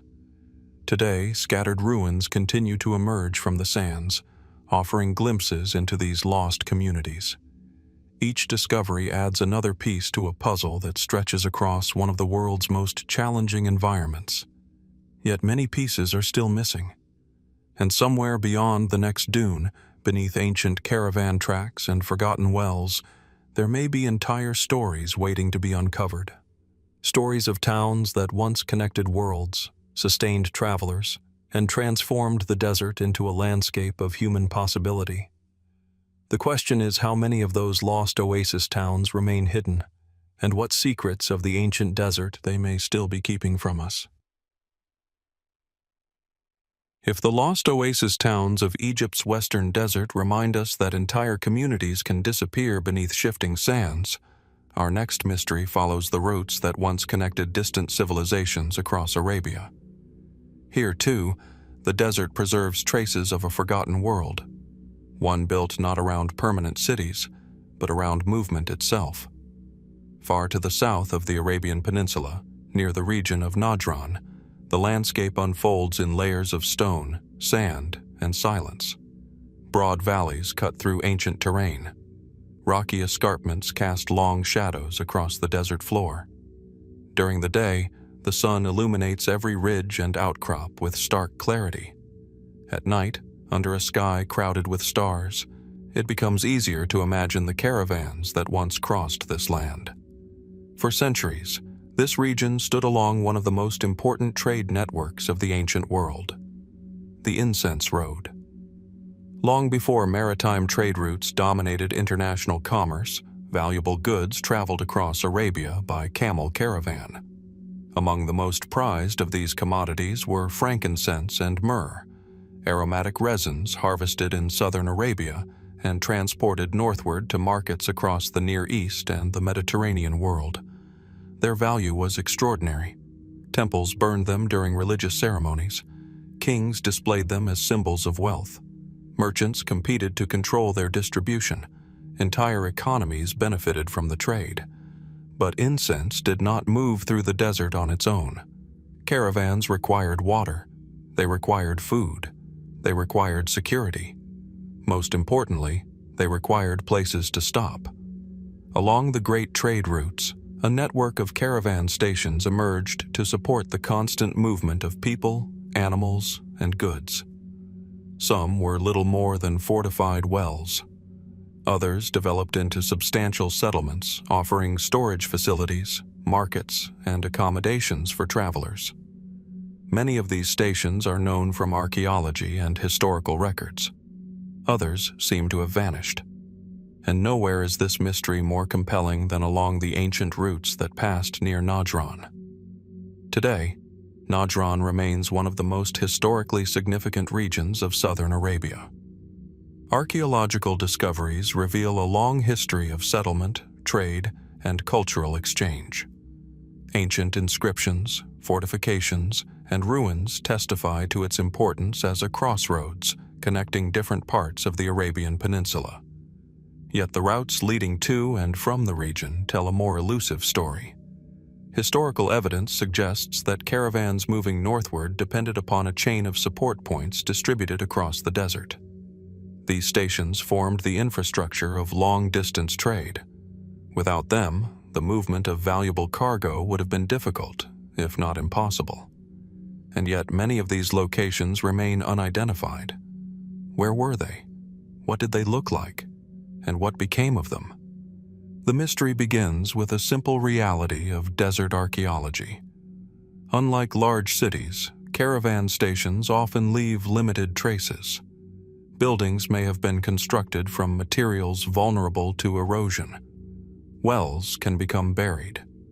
Temporary structures may disappear almost entirely after centuries of abandonment. The desert preserves some things remarkably well. It erases others with equal efficiency. A station that served travelers for generations might leave behind only scattered stone foundations or fragments of pottery difficult to distinguish from countless other archaeological remains. This creates a significant challenge for researchers. Ancient inscriptions occasionally mention journeys and destinations. Classical writers described aspects of Arabian trade. Archaeological surveys have identified segments of ancient routes. Yet reconstructing the entire network remains difficult. The spaces between known sites are often where the mystery resides. Some scholars believe that numerous caravan stations remain undiscovered, hidden beneath sand, concealed within remote valleys, or overlooked in regions that have received limited archaeological attention. Given the scale of ancient incense commerce, this possibility seems entirely plausible. Trade on such a scale required infrastructure. Infrastructure leaves traces. The question is whether those traces have survived. Environmental change may provide part of the answer. The Arabian desert is not static. Winds reshape dunes. Flash floods alter valleys. Sediments accumulate over centuries. A well that once sustained travelers may become buried beneath layers of sand. Structures visible in one era may disappear in another. In some regions, archaeological features can vanish from sight surprisingly quickly. Multiply that process across 2,000 years, and entire stations may effectively disappear from the landscape. Yet environmental factors are only part of the story. The incense road itself evolved over time. Commercial networks respond to changing circumstances. New routes emerge. Political boundaries shift. Maritime trade expands. Economic priorities change. As sea transport became increasingly important, some overland trade corridors may have lost their former prominence. Stations dependent upon caravan traffic would inevitably feel the effects. A location that once welcomed hundreds of travelers could gradually become isolated. Eventually, abandonment might follow. This explanation is widely accepted among historians, but it still leaves unanswered questions. Why do some stations appear to have endured while others vanished completely? Were certain routes abandoned suddenly or gradually? Did political upheavals accelerate the process? The region around Najran experienced significant historical transformations. Kingdoms rose and fell. Alliances shifted. Religious and cultural changes reshaped society. Trade routes often reflect these broader developments. A station thriving under one political order might become vulnerable under another. Yet evidence for individual sites is often fragmentary, and fragmentary evidence invites speculation. Some researchers have suggested that undiscovered stations may contain inscriptions capable of clarifying ancient trade networks. Others wonder whether advanced satellite imaging and remote sensing technologies will eventually reveal hidden structures invisible from the ground. Such hopes are not unrealistic. Modern archaeological techniques have already transformed our understanding of desert landscapes. Ancient roads, settlements, and fortifications have been identified using methods unavailable just a few decades ago. Each new discovery reveals that the desert is far less empty than it appears. There are also more intriguing possibilities. Could some caravan stations have evolved into later settlements whose earlier origins remain unrecognized? Might important archaeological remains lie beneath modern communities, hidden from view? Are there forgotten caches of inscriptions or artifacts still waiting to be uncovered along ancient travel corridors? No one knows for certain. That uncertainty is part of what makes the mystery so compelling. Imagine standing beside a lonely well in the desert nearly 2,000 years ago. A caravan arrives after days of travel. Camels kneel beneath heavy loads of incense. Merchants exchange news from distant kingdoms. Water is drawn. Animals rest. Deals are negotiated beneath the stars.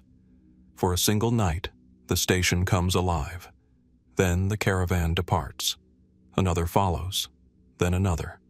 For generations, the cycle continues, until one day, it does not. The travelers stop coming.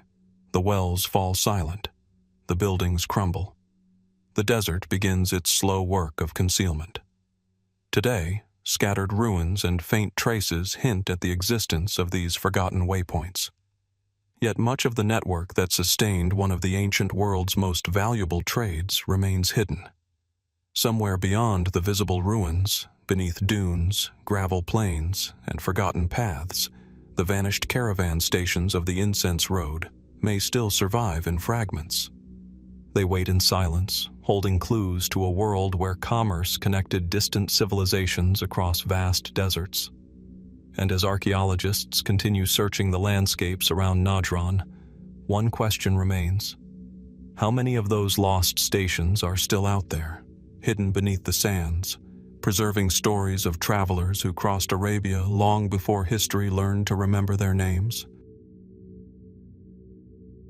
If the lost caravan stations of the Incense Road remind us that trade can leave faint footprints across the desert, our next mystery follows a different network of commerce, one that unfolded not across sands, but across the waters of the Persian Gulf.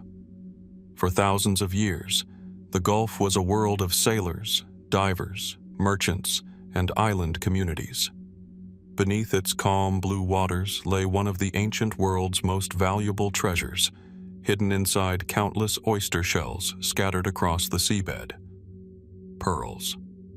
Long before oil transformed the region, pearls were among its greatest sources of wealth.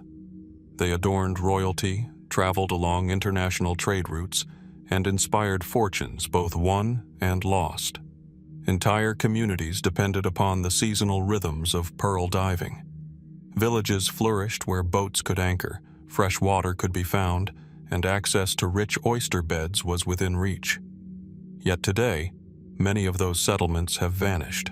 Scattered across islands large and small are the remains of abandoned communities whose stories are only partially understood.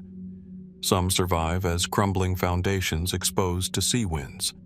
Others have been reduced to faint archaeological traces. A few seem to have disappeared almost entirely. Their existence raises an intriguing question. What happened to the island settlements that once helped sustain the Persian Gulf pearl trade? Imagine approaching one of these islands centuries ago. From a distance, it appears as a low strip of land rising from the sea. As a boat draws closer, signs of life emerge. Fishing vessels line the shore. Palm frond houses cluster near sheltered anchorages. Smoke rises from cooking fires. Merchants unload goods while divers prepare for another season beneath the waves. The settlement is small, but it is connected to a much larger world. Pearls harvested here may eventually find their way into distant markets across Arabia, Persia, India, East Africa, and beyond. Traders arrive carrying textiles, ceramics, food supplies, and luxury goods. Information travels with them. So do opportunities. For generations, this pattern repeats itself. Then, at some point, it ends. The settlement is abandoned. The harbor falls silent. The sea remains. The people do not. The mystery begins with the extraordinary importance of pearl diving itself. Historical records suggest that pearl fishing in the Persian Gulf has ancient origins stretching back thousands of years. Archaeological discoveries indicate that coastal populations harvested pearls long before the rise of many classical civilizations. By the medieval and early modern periods, the industry had become one of the defining economic activities of the region. Entire communities were built around it. Life followed seasonal cycles dictated by the sea. During diving seasons, fleets of boats ventured toward productive oyster beds. Divers descended repeatedly into the depths, relying on skill, endurance, and courage. The work was dangerous and physically demanding, yet the rewards could be significant.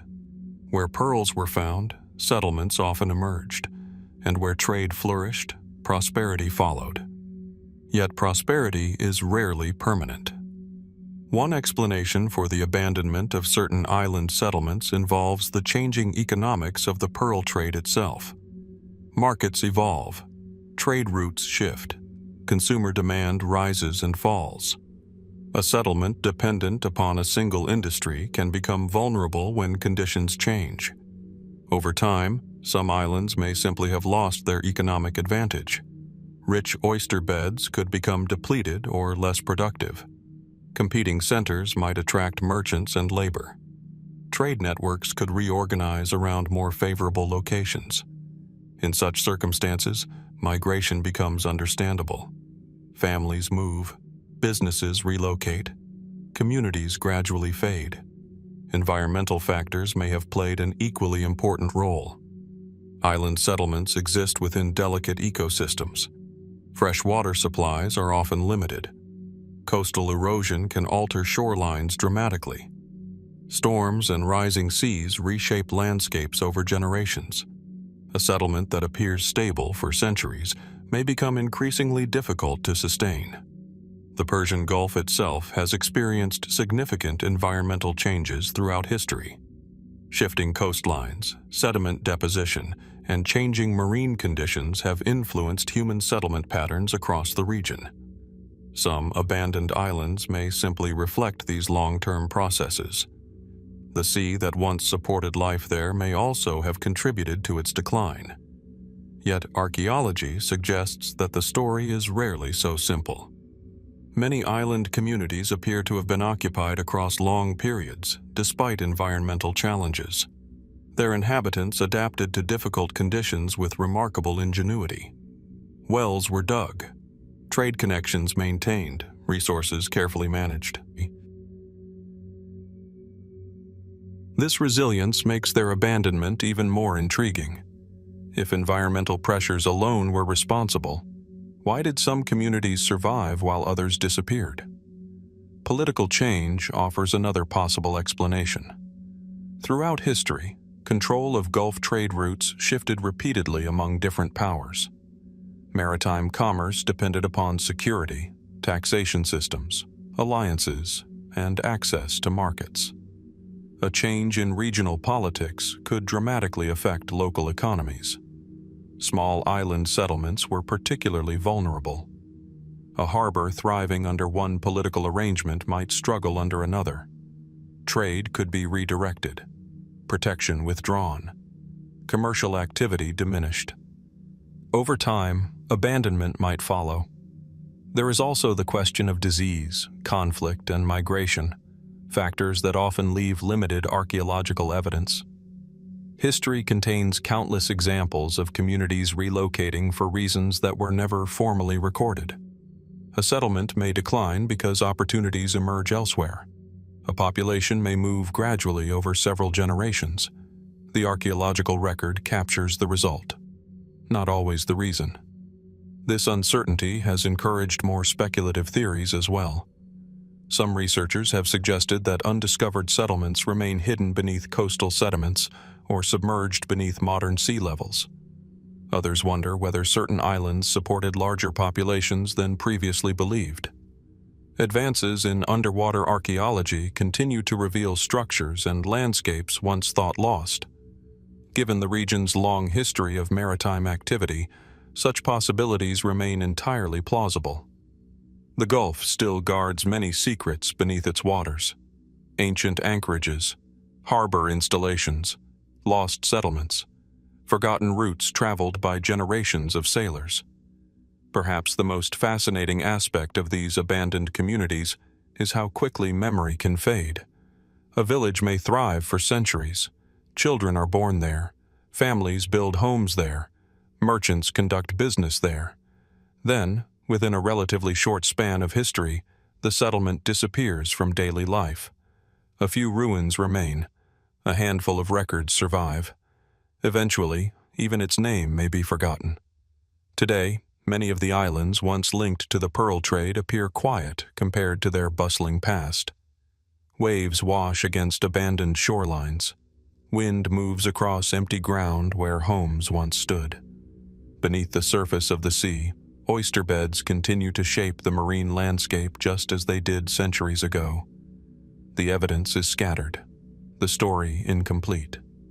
Yet somewhere among those islands, hidden beneath sand, coral, and time, there may still be clues waiting to emerge.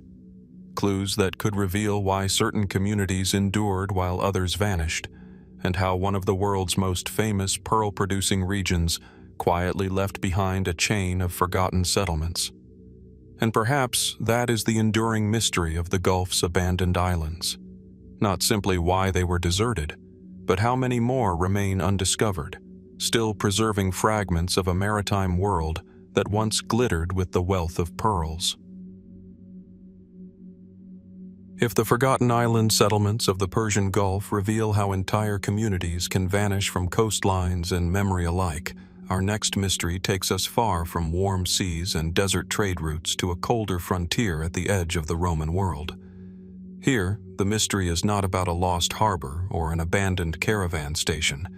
It is about a fort that once stood as part of one of history's greatest imperial frontiers, and yet whose story seems to dissolve into uncertainty the closer we examine it. The journey begins in the rugged landscapes of northern Britain.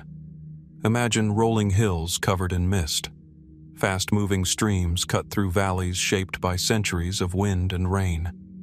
Ancient forests once stretched across parts of the countryside, while open moorlands extended toward the horizon.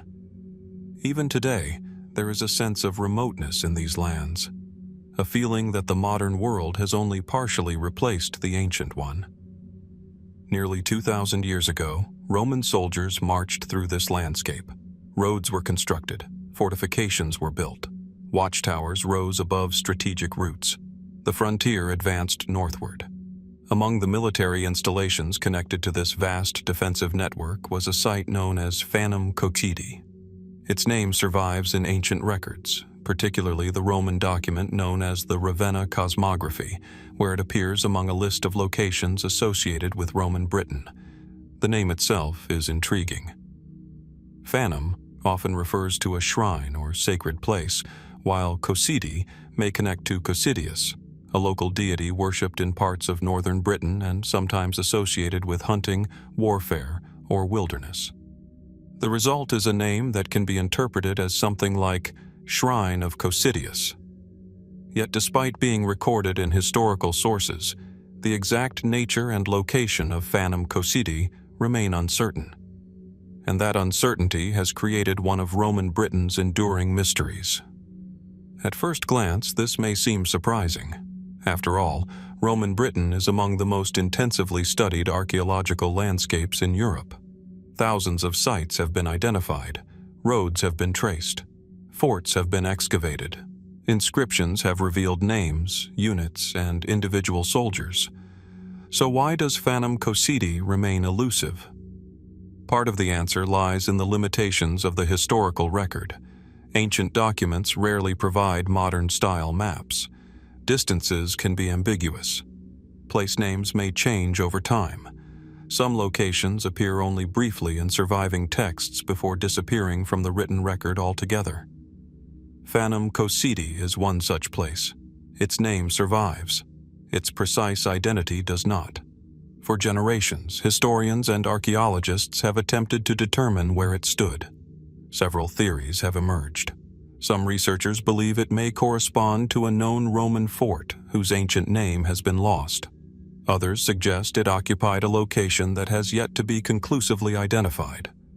A few propose that the site was not primarily a military fort at all, but rather a religious center connected to nearby military activity. The evidence remains incomplete, and that is where the mystery begins. Imagine standing at a Roman frontier outpost during the 2nd or 3rd century AD. Soldiers patrol nearby roads. Messengers arrive carrying orders from distant commanders. Merchants travel under military protection. Local populations interact with the empire in complex and often unpredictable ways. Life at the edge of Rome was never simple. Frontier installations served multiple purposes. They provided security, supported logistics, monitored movement, and often became centers of local economic activity. Many evolved into communities with lives extending far beyond their military origins. If Fanum Cocidi functioned in this way, what became of it? One explanation is surprisingly ordinary. Like many Roman sites in Britain, it may simply have declined during the gradual withdrawal of imperial authority. As Roman administration weakened during the 4th and 5th centuries AD, military infrastructure became increasingly difficult to maintain. Garrisons were reduced. Supply systems deteriorated. Roads received less attention. Over time, forts were abandoned. Buildings collapsed. Stone was reused elsewhere. The landscape slowly reclaimed what had once been Roman. This process explains the disappearance of many frontier installations. Yet Fanum Cocidi presents a more unusual problem. The mystery is not merely why it disappeared. It is why its location remains so uncertain. Some scholars believe the answer lies beneath later layers of history. Many Roman sites became the foundations for medieval settlements, farms, churches, and villages. New generations built atop older remains, often without realizing what lay below. In some cases, entire Roman complexes remained hidden until modern archaeology revealed them. Could Fanum Cocidi still lie concealed beneath a later settlement? The possibility cannot be ruled out. Another theory focuses on religious significance. Because the name appears connected to Cocidius, some researchers have wondered whether the site's sacred role was more important than its military one. Northern Britain contains several inscriptions dedicated to Cocidius, demonstrating that the deity was known and worshipped in the region. Perhaps Fanum Cocidi began as a shrine. Perhaps soldiers stationed nearby adopted the cult. Perhaps the location combined religious and military functions in ways that are no longer visible in the surviving evidence. If so, its disappearance becomes even more intriguing. Sacred places often leave traces, offerings, inscriptions, architectural remains. Yet no discovery has definitively solved the puzzle. The mystery deepens when we consider how much of Roman Britain remains hidden. Modern archaeology has revealed extraordinary sites using aerial photography, geophysical surveys, and remote sensing technologies. Entire settlements have emerged from beneath fields where no visible ruins existed. Roads once thought lost have reappeared. Forgotten military installations have been identified decades after scholars believed the landscape was fully understood. The frontier still contains secrets, and Fanum Cocidi may be one of them. More speculative theories occasionally suggest that the site occupied an isolated location far from major known centers, making its identification particularly difficult. Others propose that ancient copyists introduced errors into surviving records, obscuring the true identity of the settlement. Such possibilities remain difficult to prove, but they remind us how fragile historical memory can be.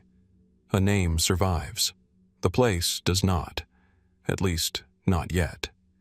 Today, somewhere among the hills, valleys, and ancient roads of northern Britain, traces of Fanum Cocidi may still endure.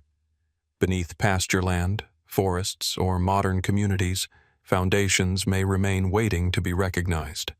Artifacts may rest beneath the soil, preserving clues to a place that once stood at the edge of an empire. The Romans recorded its name. History preserved that fragment. Everything else remains uncertain, and perhaps that is what makes the mystery so compelling.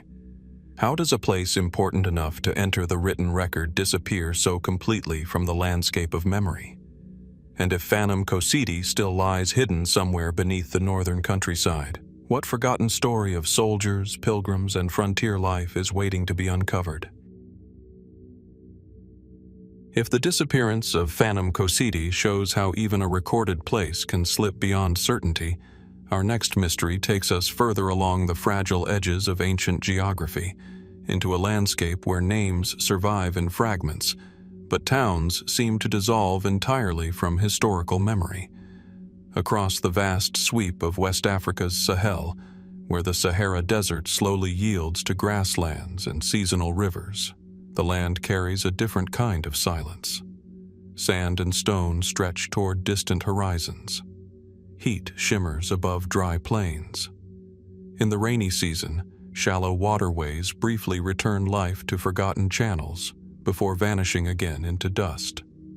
It is a region defined by movement, and in antiquity, movement meant survival.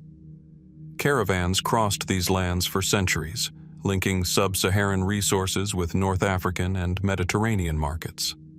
Gold, salt, textiles, animal products, and other valuable commodities passed along routes that were never fixed in a single line, but constantly adjusted to shifting environmental and political conditions.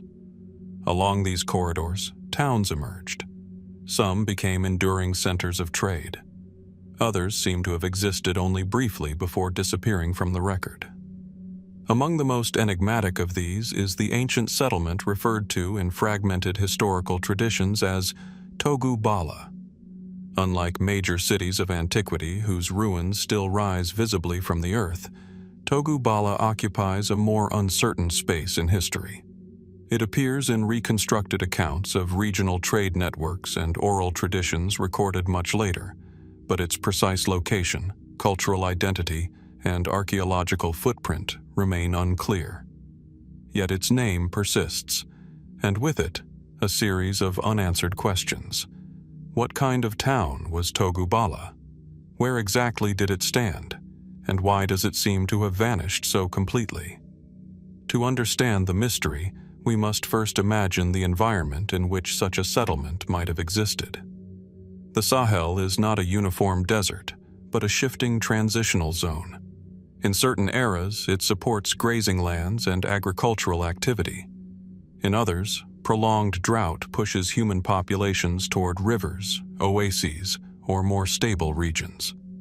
This environmental instability has shaped settlement patterns across millennia. In such a landscape, towns often rose and fell in response to water availability, trade access, and political security. A settlement like Togu Bala may have depended upon seasonal rivers or distant caravan connections. Its prosperity could have been tied to a specific economic moment in regional history, perhaps a period when trans-Saharan trade routes shifted or expanded into new corridors. And then, like many such towns, it may have faded when those conditions changed. One of the most widely considered explanations for vanished Sahelian settlements involves environmental fluctuation. Periods of drought can be devastating. Even modest reductions in rainfall over several decades can force communities to relocate. Wells dry up. Agricultural output declines.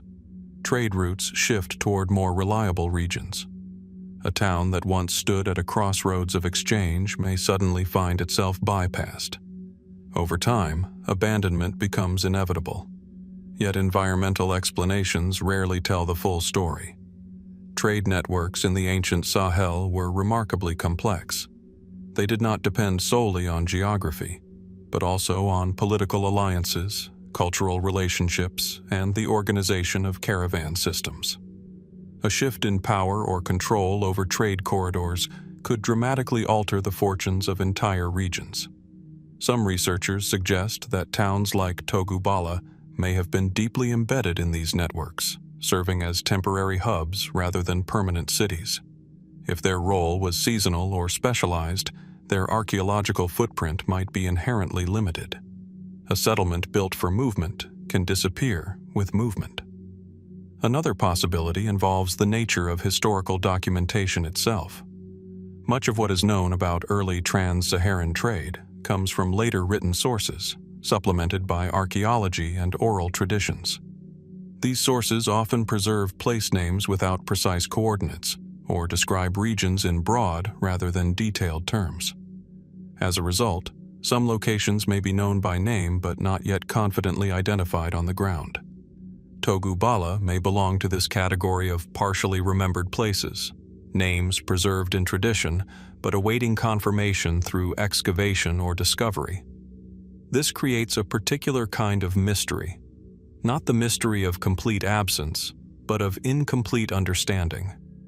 Archaeologists working across the Sahel have identified numerous abandoned settlements, fortified sites, and trade-related structures.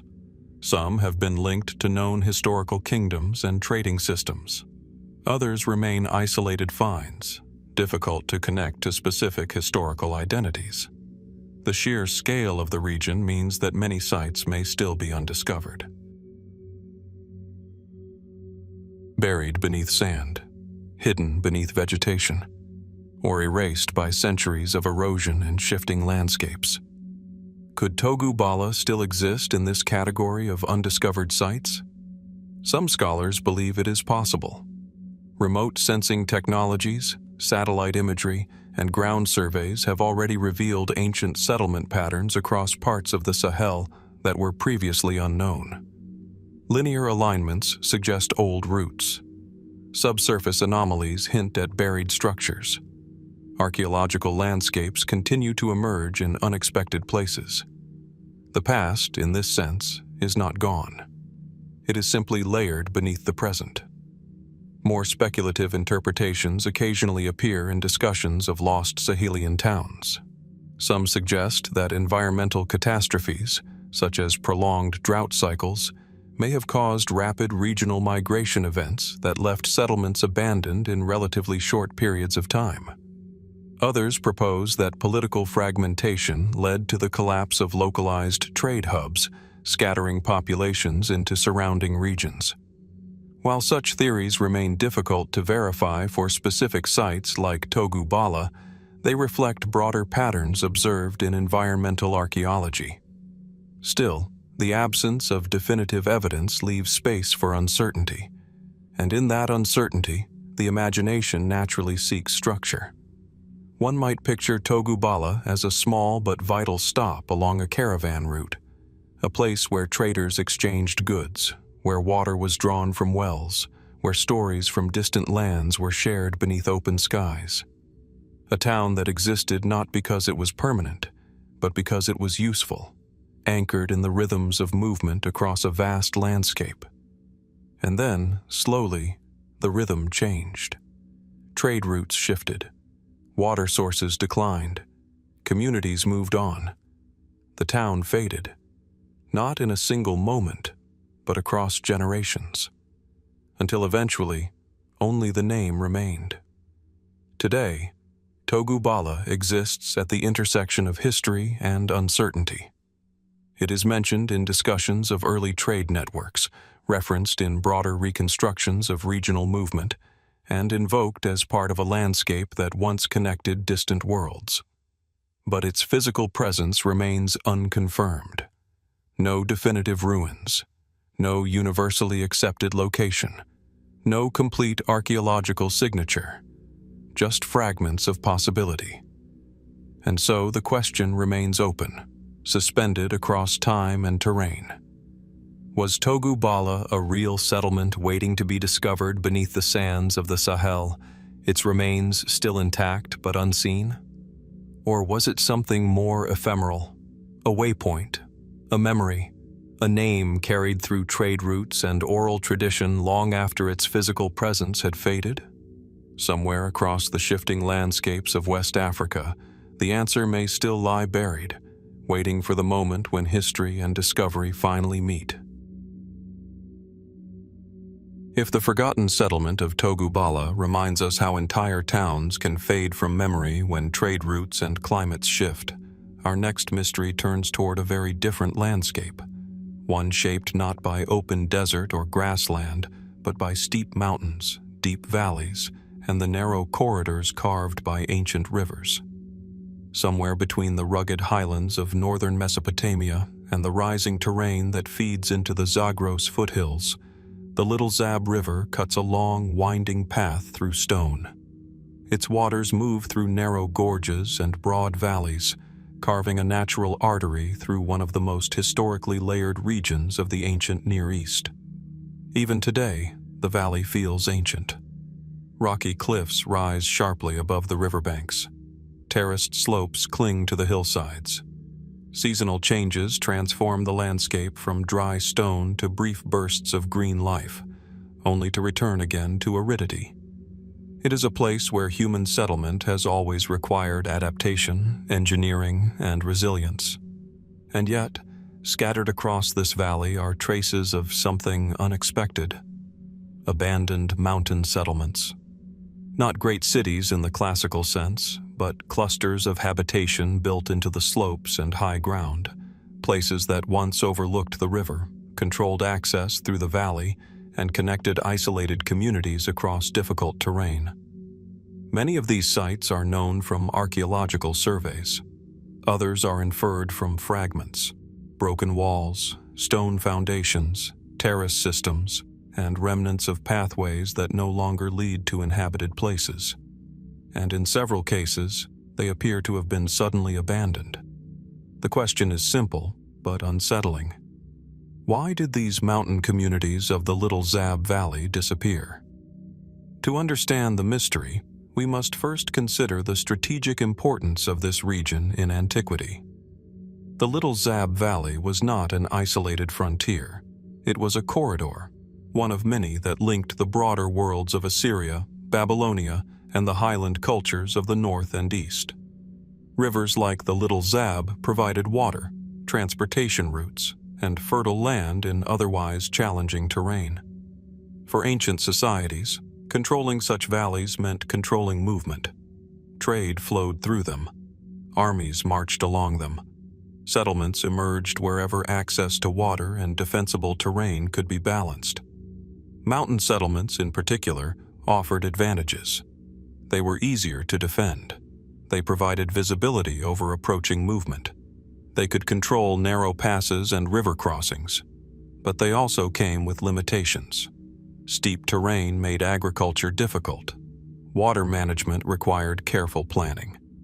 Access to wider trade networks depended on maintaining stability in a region that was often politically fragmented.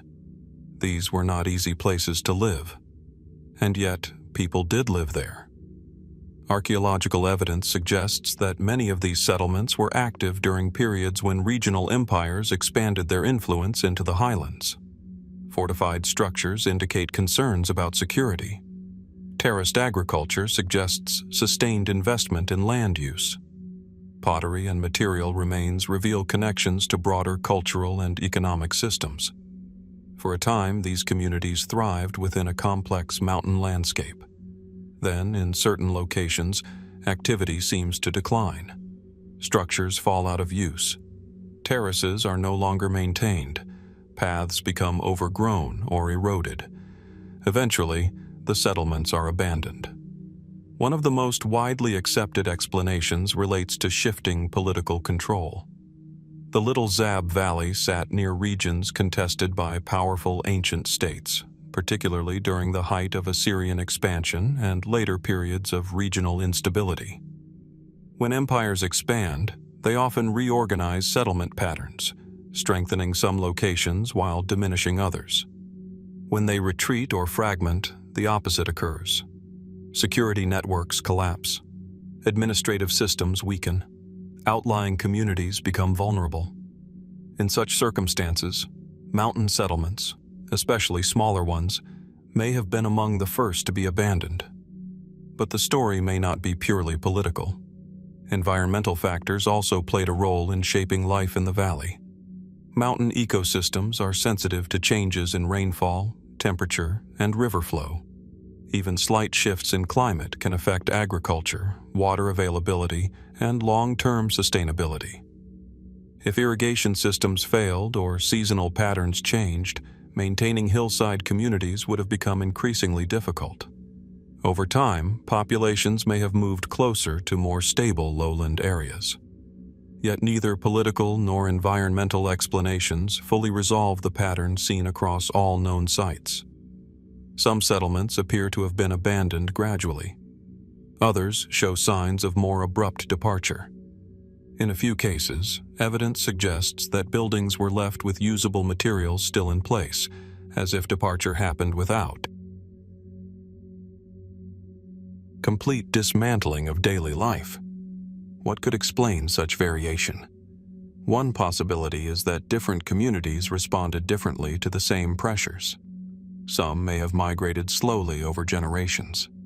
Others may have left in response to specific events that did not leave clear archaeological signatures. Historical records from surrounding regions mention periods of conflict, displacement, and restructuring, but rarely provide detailed accounts of small mountain settlements. As a result, many local events remain unrecorded. This creates a gap between the large-scale narratives of empires and the smaller, quieter histories of local communities, and it is often within that gap that mysteries persist. More speculative interpretations have occasionally emerged in discussions about the valley. Some researchers have wondered whether certain sites were not abandoned in isolation, but as part of broader regional reorganization, where populations shifted collectively toward more secure urban centers.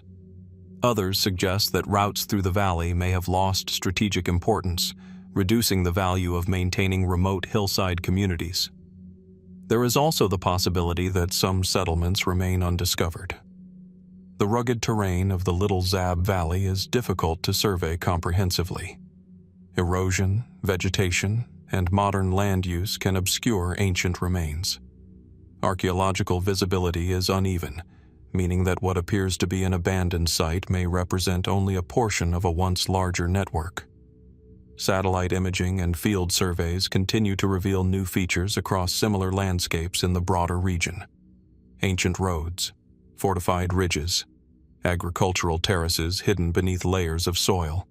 Each discovery suggests that our understanding of the valley is still incomplete, and perhaps it always will be, because even when ruins are found, they do not always tell us why people left. Standing in the Little Zab Valley today, it is easy to sense the layers of history embedded in the landscape. The river continues its slow journey through stone. Wind moves through the valleys. Shadows shift across terraces built long ago by hands that are no longer present.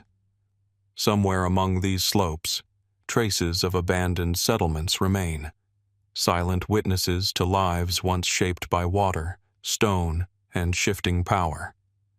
But the deeper question remains unresolved. Were these mountain communities abandoned because the valley itself changed, because the world beyond it changed, or because the people who lived there chose to move toward something that left no trace in the archaeological record? And as long as those answers remain buried in the landscape, the abandoned settlements of the Little Zab Valley continue to sit between presence and absence, waiting for the moment when the mountains finally reveal what they have kept hidden for so long. If the abandoned mountain settlements of the Little Zab Valley remind us that even strategically vital landscapes can fall silent over time, our journey now returns once again to the desert frontiers, where silence does not arrive suddenly, but settles slowly across routes, posts, and stations that once held entire networks together. Across the arid expanses stretching between southern Levantine trade corridors and the interior deserts of Arabia, the Nabataean world once extended its reach through an intricate system of control. It was not built around a single capital alone, but sustained by a constellation of frontier posts, small, strategically placed settlements that monitored movement, managed trade, and protected the arteries of commerce that carried wealth across vast distances. Today, many of these posts are known only in fragments, and among the most elusive traces left behind are references to something even more enigmatic than the settlements themselves: the missing archives. To understand the mystery, it helps to first imagine the landscape as it once was. Rocky deserts stretch beneath an open sky. Narrow wadis cut through sandstone formations shaped by wind and time. Caravans move slowly across the horizon, guided by knowledge passed down through generations. The Nabataeans, masters of desert navigation and trade logistics, established control over these routes not through large armies, but through careful management of water sources, waypoints, and fortified stations. Frontier posts emerged at critical intervals. Some guarded wells, some monitored trade routes. Some functioned as administrative hubs where goods were recorded, taxed, and redistributed. And in several cases, evidence suggests that written records were maintained. This is where the mystery begins. Because while archaeology has uncovered the physical remains of Nabataean presence, fortifications, pottery, inscriptions, and infrastructure. The documentary record from these frontier stations is strikingly incomplete. We know the Nabataeans used writing. We know they managed complex trade systems. We know administrative practices existed within their broader economic network. And yet, the archives associated specifically with frontier posts are largely absent from the archaeological record. Where did they go? In a world where even fragile parchment or ink-inscribed materials could survive under the right conditions, the absence becomes noticeable, especially given the importance of these posts. Frontier stations were not marginal outposts. They were essential nodes in a system that connected Arabia's interior with Mediterranean markets. Goods such as frankincense, myrrh, spices, textiles, and luxury items passed through their oversight. Taxes were likely collected, movements were recorded, decisions were made that affected long-distance trade routes spanning hundreds, sometimes thousands of kilometers. Such systems usually leave behind documentation, but in this case, the record is thin. Archaeologists have recovered inscriptions in Nabataean Aramaic from various sites, offering glimpses into administrative life.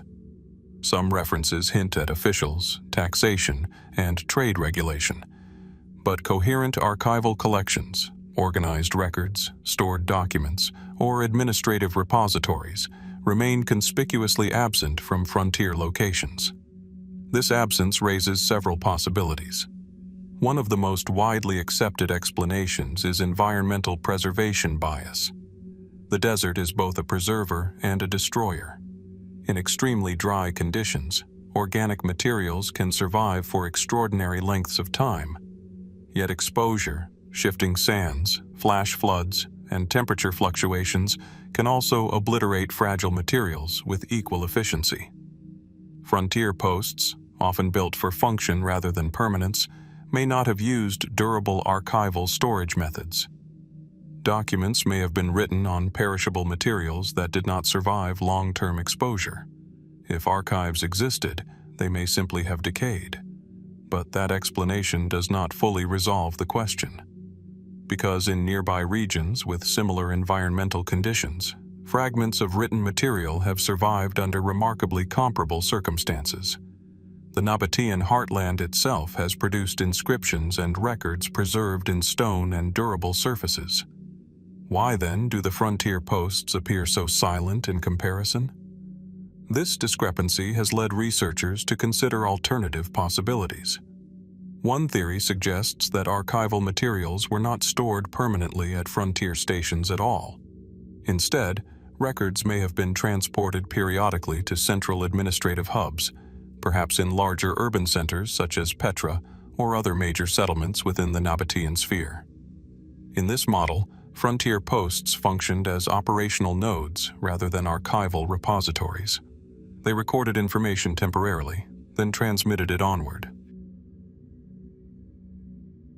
If this is accurate, then the absence of archives in frontier contexts is not a mystery of disappearance, but a reflection of administrative design. Yet, even this explanation leaves gaps. Because while centralized storage systems would account for the lack of local archives, they do not explain why no trace of transfer systems, duplication, or secondary references has been clearly identified in surviving records. Another possibility lies in the nature of material culture itself. Not all administrative systems rely on written documents in ways that leave durable traces. Some ancient societies used perishable materials extensively, relying on oral transmission, symbolic markers, or temporary inscriptions that were not intended for long-term preservation. In such a system, frontier posts may have operated with a level of administrative fluidity that left minimal archaeological footprint. Transactions recorded, then erased. Decisions communicated, then replaced. Records created for immediate use rather than historical preservation. This would create an administrative system that functions effectively in real time, but leaves little behind for modern archaeology to reconstruct. Still, this interpretation remains debated, because the Nabataeans were not a marginal or transient culture. They built monumental architecture. They engaged in extensive long-distance trade. They interacted with major imperial powers, including Rome. Their administrative sophistication is evident in other contexts. So why would frontier administration appear so ephemeral? More speculative theories occasionally emerge in academic discussions. Some researchers suggest that certain archival materials may remain undiscovered, buried beneath layers of desert sediment or concealed within yet-to-be excavated structures. Frontier posts, by their nature, are often located in remote or difficult-to-access regions. Archaeological surveys in such areas are incomplete, and new discoveries continue to reshape understanding of Nabataean geography. Remote sensing technologies have already identified previously unknown structures in desert environments. Ground-penetrating radar and satellite imaging continue to reveal anomalies that may correspond to ancient human activity. Could entire archive storage rooms still lie hidden beneath the sands? It is a possibility that cannot yet be dismissed. Other interpretations explore the idea that frontier posts may have been periodically dismantled, relocated, or rebuilt in response to shifting trade routes or security concerns. In such a dynamic system, physical archives might have been intentionally destroyed, moved, or recycled as part of administrative transitions. Ancient societies sometimes treated documents not as permanent historical records, but as functional tools whose value diminished once their immediate purpose was fulfilled. If so, the disappearance of archives may reflect intentional practices rather than accidental loss. Yet even these explanations do not fully resolve the deeper tension, because what remains consistent across all interpretations is absence. A silence in the archaeological record where documentation might reasonably be expected. And that silence becomes more striking when placed against the scale of Nabataean economic activity. Caravans moving across deserts required coordination. Water sources had to be managed. Routes had to be monitored. Taxes and duties had to be enforced. Even if records were minimal, some trace of administrative continuity would be expected. But frontier posts remain unusually quiet in this regard, almost as if their written memory was designed not to endure. Standing among the ruins of these desert outposts today, it is possible to see the outlines of walls, the remains of watchtowers, the faint impressions of pathways that once carried movement and life. The wind passes through structures that once held significance in a vast economic system connecting Arabia to the wider ancient world. And yet, the written dimension of that system is largely missing, as if the story was recorded, but not meant to survive. As archaeological work continues across Nabataean territories, new discoveries may eventually shed light on this absence. A fragment of parchment, a hidden storage chamber, an inscription referencing administrative procedures previously unknown. Any of these could shift the understanding of how frontier posts functioned. Until then, the question remains open. Were the missing archives of the Nabataean frontier posts lost to time through the fragility of their materials? Were they never stored in a lasting form to begin with? Or are they still waiting beneath the desert, preserved in conditions not yet discovered, holding within them the administrative memory of a civilization that mastered the desert but did not preserve its paperwork for the future? If the drained basin of Lake Fucino reveals how landscapes can be rewritten by human ambition, our focus now shifts to something more elusive still, an idea that lies between history and possibility, between what was uncovered when the waters receded and what may still remain hidden beneath layers of earth and forgotten time. Because even after the lake was drained and the land transformed into fields and roads, the question did not entirely disappear. It only changed form. What, if anything, lies beneath the deeper history of Lake Fucino? And was there ever a settlement there that has not yet been fully recognized? To approach this mystery, we must return to the basin itself, not as it appears today, but as it once was before modern engineering reshaped its identity. Lake Fucino was never a calm, static body of water. It was a living system, fed by underground springs, mountain runoff, and seasonal variations that shaped its shoreline across centuries. Ancient writers and later historians describe a lake that could expand and contract, altering the geography of the surrounding plains in ways that directly affected settlement patterns. In such an environment, human habitation was never fixed in a single form. Villages rose along the edges, fields shifted with the waterline, paths appeared and disappeared depending on the season, and in certain conditions, parts of the landscape may have become temporarily submerged, abandoned, or reoccupied multiple times across generations. It is within this dynamic environment that the idea of a forgotten settlement beneath Lake Fucino begins to take shape, not as a single lost city waiting in isolation, but as a layered history of habitation, some visible, some erased, and some still uncertain in their interpretation. Archaeological evidence from the Fucino Basin confirms that human presence in the region dates back to prehistoric times and continues through the Roman period and beyond. The Marsi, an ancient Italic people, are closely associated with the area. Roman expansion brought infrastructure, agriculture, and one of the most ambitious hydraulic engineering projects of antiquity: the drainage of the lake under Emperor Claudius in the 1st century AD. This monumental undertaking aimed to control flooding and reclaim fertile land. A vast tunnel system was carved through surrounding mountains to divert water away from the basin. The project transformed the region, but it did not erase its past. When the lake was partially drained in antiquity and later fully reduced in the 19th century, the exposed basin revealed a landscape shaped by long-term human interaction. Archaeologists and engineers documented remnants of ancient structures, irrigation channels, and settlement indicators scattered across the reclaimed land. Yet interpretation of these remains has not always been straightforward. Some features appear clearly Roman. Others are more ambiguous, difficult to assign to a specific period or cultural phase. And a few stand out precisely because they do not fit neatly into established historical categories. This is where the mystery deepens. Could there have been settlement layers beneath the lake bed that predate or exist parallel to known occupation phases, but remain partially unrecognized due to later environmental and human transformations? To explore this possibility, we must consider how submerged or buried settlements are typically preserved. In many archaeological contexts, water can act as both destroyer and preserver.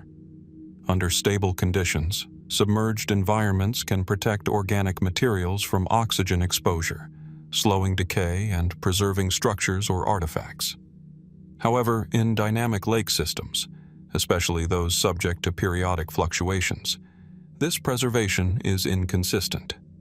Lake Fucino, with its shifting water levels and long history of human intervention, presents precisely this kind of complex environment. Over centuries, sediment would have accumulated across its basin. Materials carried by mountain runoff would gradually layer over older surfaces. Flooding events could redistribute deposits. Human activity, including drainage efforts, would further disturb stratigraphy. In such conditions, earlier settlement traces may not simply disappear. They may become fragmented, dispersed, or embedded within later layers in ways that are difficult to interpret. This raises a key question. How do we recognize a settlement that has not been fully erased, but instead partially absorbed into the landscape? Some researchers argue that the Fucino Basin likely contains multiple overlapping phases of occupation, not all of which have been clearly distinguished. The difficulty lies not in absence of evidence, but in its complexity. Artifacts recovered from the region often require careful contextual analysis to determine their exact chronological placement. A fragment of pottery, A structural foundation or a modified soil layer may belong to different historical moments that are separated by centuries, yet appear physically intertwined due to environmental processes. This creates a kind of archaeological ambiguity, a landscape where history is layered rather than linear, where settlements do not simply appear and vanish, but transform, overlap, and occasionally obscure one another. Within this framework, the idea of a forgotten settlement beneath Lake Fucino may not refer to a single lost city, but to an incomplete understanding of how human occupation evolved within the basin over time. Still, there are intriguing anomalies that keep the question alive. During and after the modern drainage of the lake in the 19th century, engineers and workers reported encountering unexpected structural remains in certain areas of the basin. While many of these finds were consistent with known historical periods, others were less easily categorized. Some features appeared isolated from known settlement zones. Others suggested patterns of construction that did not immediately align with documented phases of occupation. However, documentation from this period is incomplete, and many observations were not recorded with the precision modern archaeology would require. As a result, these hints remain suggestive rather than conclusive. But in archaeology, suggestion is often where deeper inquiry begins. If we step back from the technical details for a moment, a broader pattern emerges. Lake Fucino was never simply a natural feature. It was a continuously inhabited landscape, shaped by centuries of human interaction. Even when submerged, it was not necessarily uninhabited in its margins. Even when drained, it did not reveal a single, unified historical layer. Instead, it revealed complexity, and complexity often resists simple explanation. More speculative interpretations occasionally arise in discussions about the basin. Some suggest that earlier prehistoric or proto-historic occupation may be more extensive than currently understood, with evidence still buried beneath deeper sediment layers not yet fully excavated or analyzed. Others propose that certain anomalies in the archaeological record might represent transitional settlement phases that do not fit neatly into existing historical frameworks. While these ideas remain unconfirmed, they reflect a broader truth about the region. Our understanding of it is still evolving. Modern archaeological techniques continue to improve. Subsurface scanning, geoarchaeological modeling, and refined stratigraphic analysis offer new ways of interpreting complex landscapes like Fucino. Each advancement has the potential to clarify or complicate existing interpretations, sometimes both at once. Standing in the modern Fucino basin today, the transformation is striking. Where water once dominated the landscape, fields now stretch in geometric order. Roads trace lines across former lakebed. Agricultural life has replaced aquatic existence. And yet, beneath this structured surface, the deeper past remains. Not as a visible ruin, but as a buried palimpsest of human activity layered across thousands of years. Perhaps the most important question is not whether a single forgotten settlement lies beneath Lake Fucino, but how many different human landscapes have existed here, overlapping, shifting, and partially concealed beneath the transformations of water, soil, and time. Every generation has reshaped the basin in some way, and every reshaping has altered what came before. So the mystery does not end with discovery of a lost city.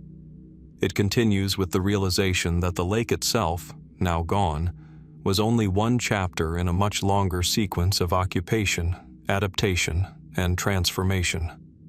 And beneath the reclaimed land, beneath the engineered drainage systems and agricultural grids of the modern world, the deeper question still lingers quietly.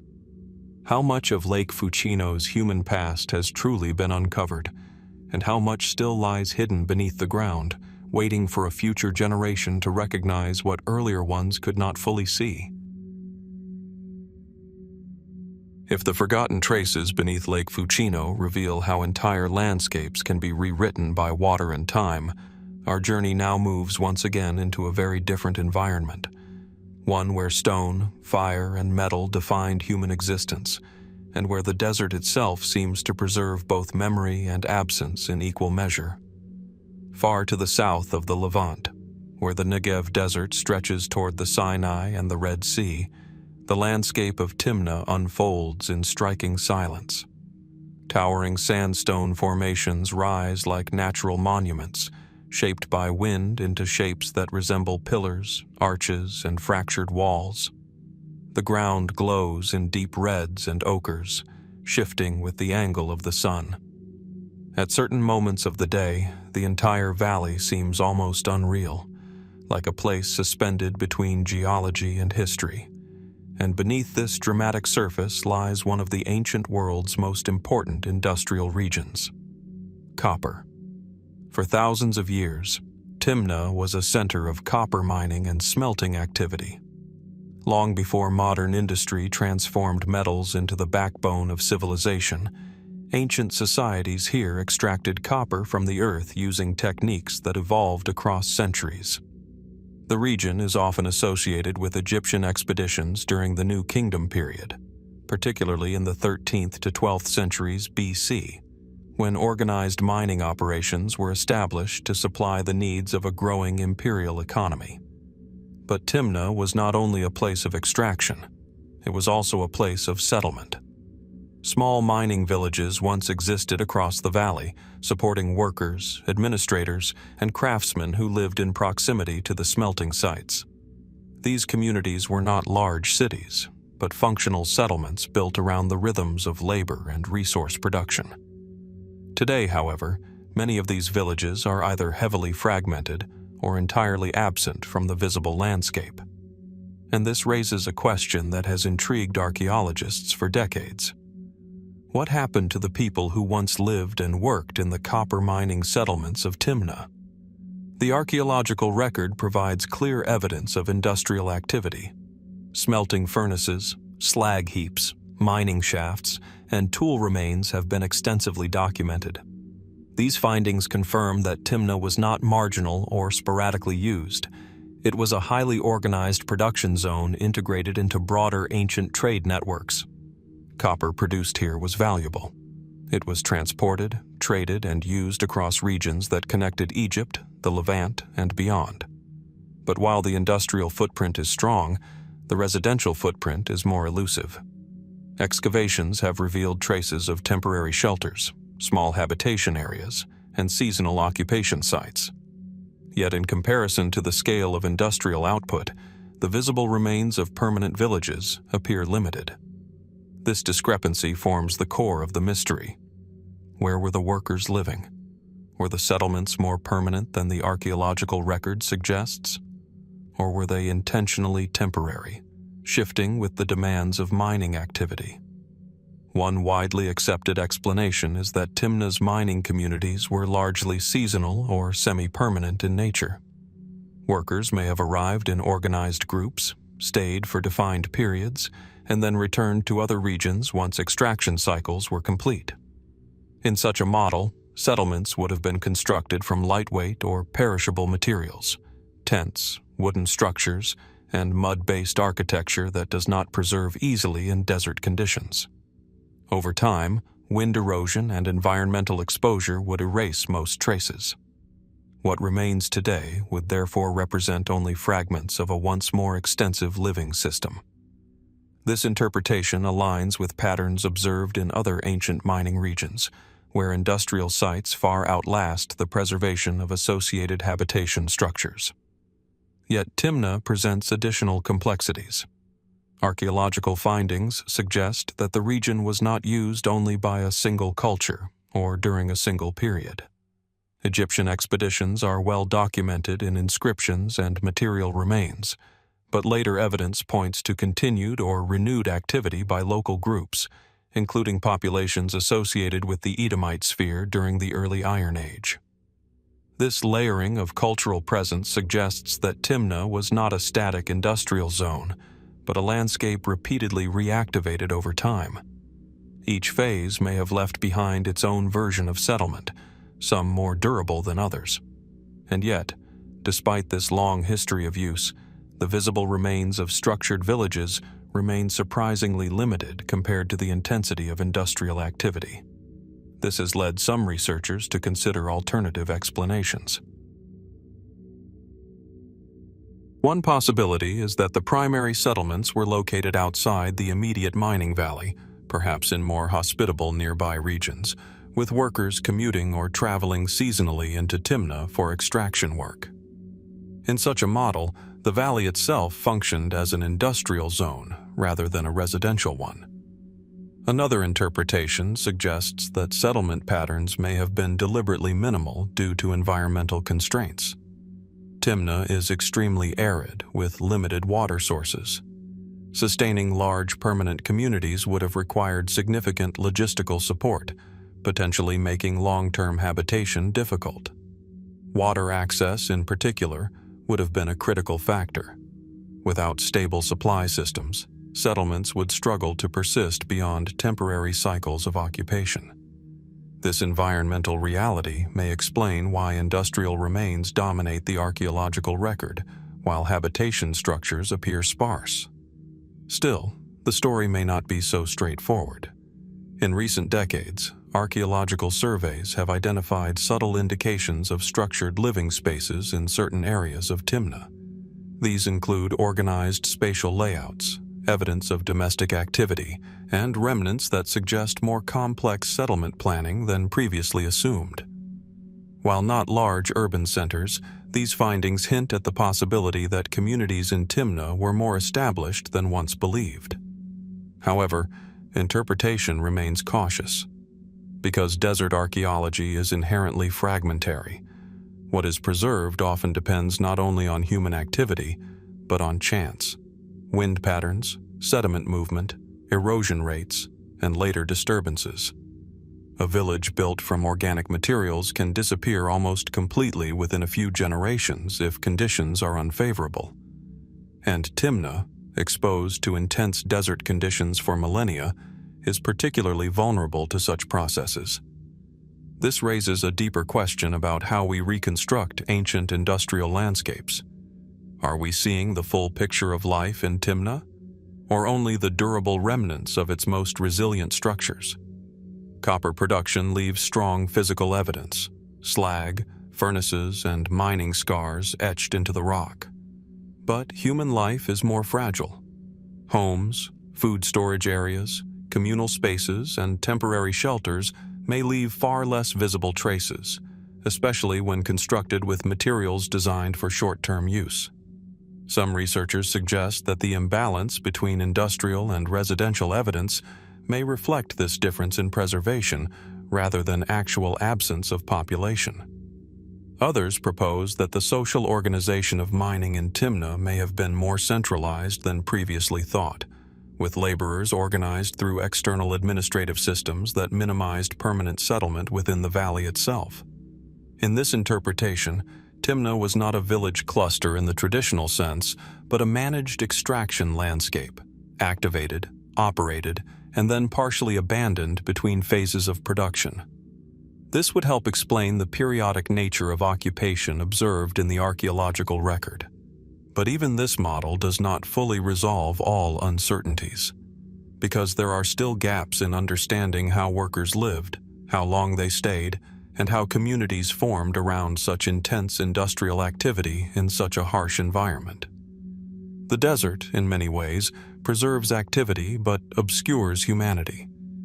We can see where copper was extracted. We can trace the tools used. We can reconstruct parts of the industrial process with remarkable detail. But the everyday lives of the people who made it all possible remain partially hidden. And so Timna becomes not just a site of ancient industry, but a landscape of incomplete human memory. Standing in the valley today, among towering sandstone formations and silent mining remains, it is possible to imagine the sound of ancient activity echoing faintly through the rock. The heat of furnaces that once glowed against the desert night. The movement of workers transporting ore. the rhythm of production that connected this remote valley to far-reaching trade networks. And then silence again. Not because nothing was there, but because what was there has not fully survived. As archaeological research continues, new discoveries may yet reshape our understanding of Timna's forgotten settlements. Subsurface surveys, advanced imaging techniques, and renewed excavation efforts continue to reveal hidden layers beneath the visible landscape. Perhaps one day, clearer traces of habitation will emerge, enough to reconstruct the social world that supported one of antiquity's most important mining regions. Until then, the question remains open. Were the vanished copper mining villages of Timna truly small and temporary by design? Or are we simply missing the fragile evidence of communities that once lived, worked, and vanished beneath the same desert winds that still move through the valley today? If the vanished copper mining villages of Timna reveal how entire human worlds can fade, even when industry leaves its mark on the land, our journey now shifts once again, away from desert valleys of extraction and into a harsher, more silent terrain where stone, faith, and isolation once defined the boundaries of human endurance. Along the western edge of the Red Sea, where Egypt's eastern desert rises into jagged ridges and wind-carved mountains, lies a vast and fragmented landscape known today as the Red Sea Hills. It is a region of extremes. Towering granite peaks cut through vast expanses of arid stone. Narrow valleys, or wadis, slice through the highlands, guiding rare seasonal rains toward the sea. Heat dominates the day, while nights fall into an almost absolute silence, broken only by wind moving across rock. To most travelers, this region appears empty, but it was never truly empty. Hidden within its folds are traces of human presence stretching back thousands of years, petroglyphs, ancient paths, abandoned wells, and the faint outlines of settlements that once clung to the mountainsides. And among the most intriguing of these traces are the remains, partial, scattered, and often difficult to interpret, of what are believed to have been monastic communities. These were not grand monasteries in the architectural sense familiar from later medieval Europe. Instead, they were modest, often isolated clusters of religious life. Small cells carved into rock, simple chapels built from local stone, and living quarters that blended into the natural contours of the mountains. They belonged to an early tradition of Christian monasticism that spread across Egypt's eastern desert in the late Roman and early Byzantine periods, roughly from the 3rd to 7th centuries AD. This was a time when spiritual retreat was often sought not in cities or structured institutions, but in solitude. And the Red Sea Hills offered exactly that: remote, harsh, and largely removed from the political and economic centers of the ancient world. Yet despite the historical recognition of monastic activity in the broader Egyptian deserts, many specific communities in the Red Sea Hills appear only faintly in the archaeological record. Some are known from scattered references in later texts. Others are inferred from architectural fragments and isolated inscriptions. And some are suggested only by the presence of sites that seem, at least in part, to align with monastic patterns observed elsewhere in the region. But when researchers attempt to reconstruct the full extent of these communities, a curious pattern emerges. There are gaps, not just gaps in knowledge, but gaps in continuity. Places where monastic life appears to have existed, but where its development, duration, and eventual disappearance remain unclear. To understand why this matters, it is important to consider what monastic communities represented in this landscape. These were not isolated individuals simply retreating into nature. They were often part of broader spiritual networks that connected desert hermitages with more established monastic centers along the Nile Valley. Communication, movement, and exchange of knowledge were all part of this system, even in environments that seem physically disconnected. The Red Sea Hills, despite their apparent isolation, were not entirely cut off. They sat near ancient trade and pilgrimage routes connecting the Nile to the Red Sea ports. Caravans passed through certain wadis. Seasonal movement of pastoral groups intersected with monastic settlements. Even imperial and ecclesiastical influence occasionally reached into these remote spaces. And yet, within this networked isolation, some monastic communities seem to have vanished without clear historical continuity. Structures abandoned, cells left unmaintained, sites gradually absorbed back into the landscape. Unlike major monastic centers that developed enduring institutional identities, these smaller communities often leave behind only fragmentary evidence of their existence. A carved cross on stone, a faint outline of a chapel wall, a handful of pottery shards scattered across a dry riverbed. These are the remnants that hint at something once present, but now largely gone. One widely accepted explanation is environmental vulnerability. The Red Sea hills are not stable in a human sense. Rainfall is rare but occasionally intense, leading to flash floods that reshape wadis and erode structures rapidly. Wind erosion slowly wears away exposed stone over centuries. Temperature extremes cause gradual fragmentation of built materials. In such conditions, small and lightly constructed monastic sites would be especially vulnerable. If a community declined or was abandoned, nature would reclaim it quickly. This would explain why so many sites appear incomplete or partially preserved. But environmental processes alone may not fully account for the pattern. Historical context adds another layer. The period during which these monastic communities flourished was one of significant transition in the region. The Roman Empire's influence in Egypt gradually gave way to Byzantine control, followed later by the rapid transformations of the early Islamic period in the 7th century AD. These shifts altered administrative structures, trade routes, and patterns of religious life. In such periods of transition, remote communities often experience gradual decline. Support networks weaken. Pilgrimage routes shift. Institutional backing changes or disappears entirely. Monastic sites that once relied on connection to larger religious centers may have found themselves increasingly isolated, not just geographically, but socially and economically. Over time, some communities may have been abandoned simply because sustaining them became impractical. Yet even this explanation leaves open questions. Because not all monastic sites in the Red Sea hills show the same pattern of decline. Some appear to have been maintained for longer periods, while others seem to vanish from the record more abruptly. This unevenness suggests that multiple processes were at work, and that each community may have had its own trajectory of survival and disappearance. More speculative interpretations occasionally emerge in academic discussion, though they remain cautious and debated.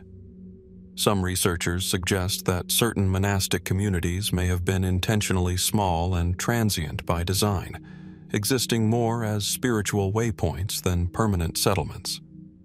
In this model, monks would move between locations, establishing temporary hermitages that were later left to decay naturally. Others propose that some sites may still exist but remain undiscovered, hidden within remote or difficult-to-access sections of the mountains. The Red Sea hills remain only partially surveyed in archaeological terms, and new discoveries continue to emerge in adjacent regions. Remote sensing technologies have begun to reveal faint structural anomalies in areas previously thought to be empty. These may correspond to human activity not yet fully documented or understood. If so, then what appears as disappearance may in fact be incomplete visibility. But even with new technology, the challenge remains profound. Because monastic life in the desert was often deliberately simple. Structures were small, materials were local, footprints were minimal. The goal was not permanence, but withdrawal from permanence. And that philosophy itself complicates the archaeological record. How do you preserve what was never meant to last? Standing among the Red Sea hills today, the landscape feels both ancient and unfinished. Mountains rise in sharp silence. Wadis carve invisible paths across stone. The wind moves constantly, as if continuing a process that began long before human memory. In some places, faint traces of walls or carved symbols appear only when light strikes at a certain angle. In others, nothing remains at all except the shape of the land itself. And yet, even in absence, there is suggestion. A sense that people once lived here not despite the harshness of the environment, but because of it. That isolation was not merely endured, but sought. That silence was not empty, but meaningful. And so the question that remains is not simply where these monastic communities went, but how they existed at all in such a demanding landscape, and what allowed them, for a time, to persist before fading so completely into the mountains they once called home. Perhaps future exploration will uncover more complete sites, chapels still partially intact, inscriptions still legible, or networks of cells that reveal a broader pattern of settlement than currently understood. Or perhaps the Red Sea Hills will continue to resist full reconstruction, holding on to their fragments of monastic life in a way that mirrors the very solitude those communities once embraced. Either way, the mystery remains open, resting quietly in the high desert wind, waiting for the next careful step toward understanding what was once lived, and what has since become part of the silence of stone.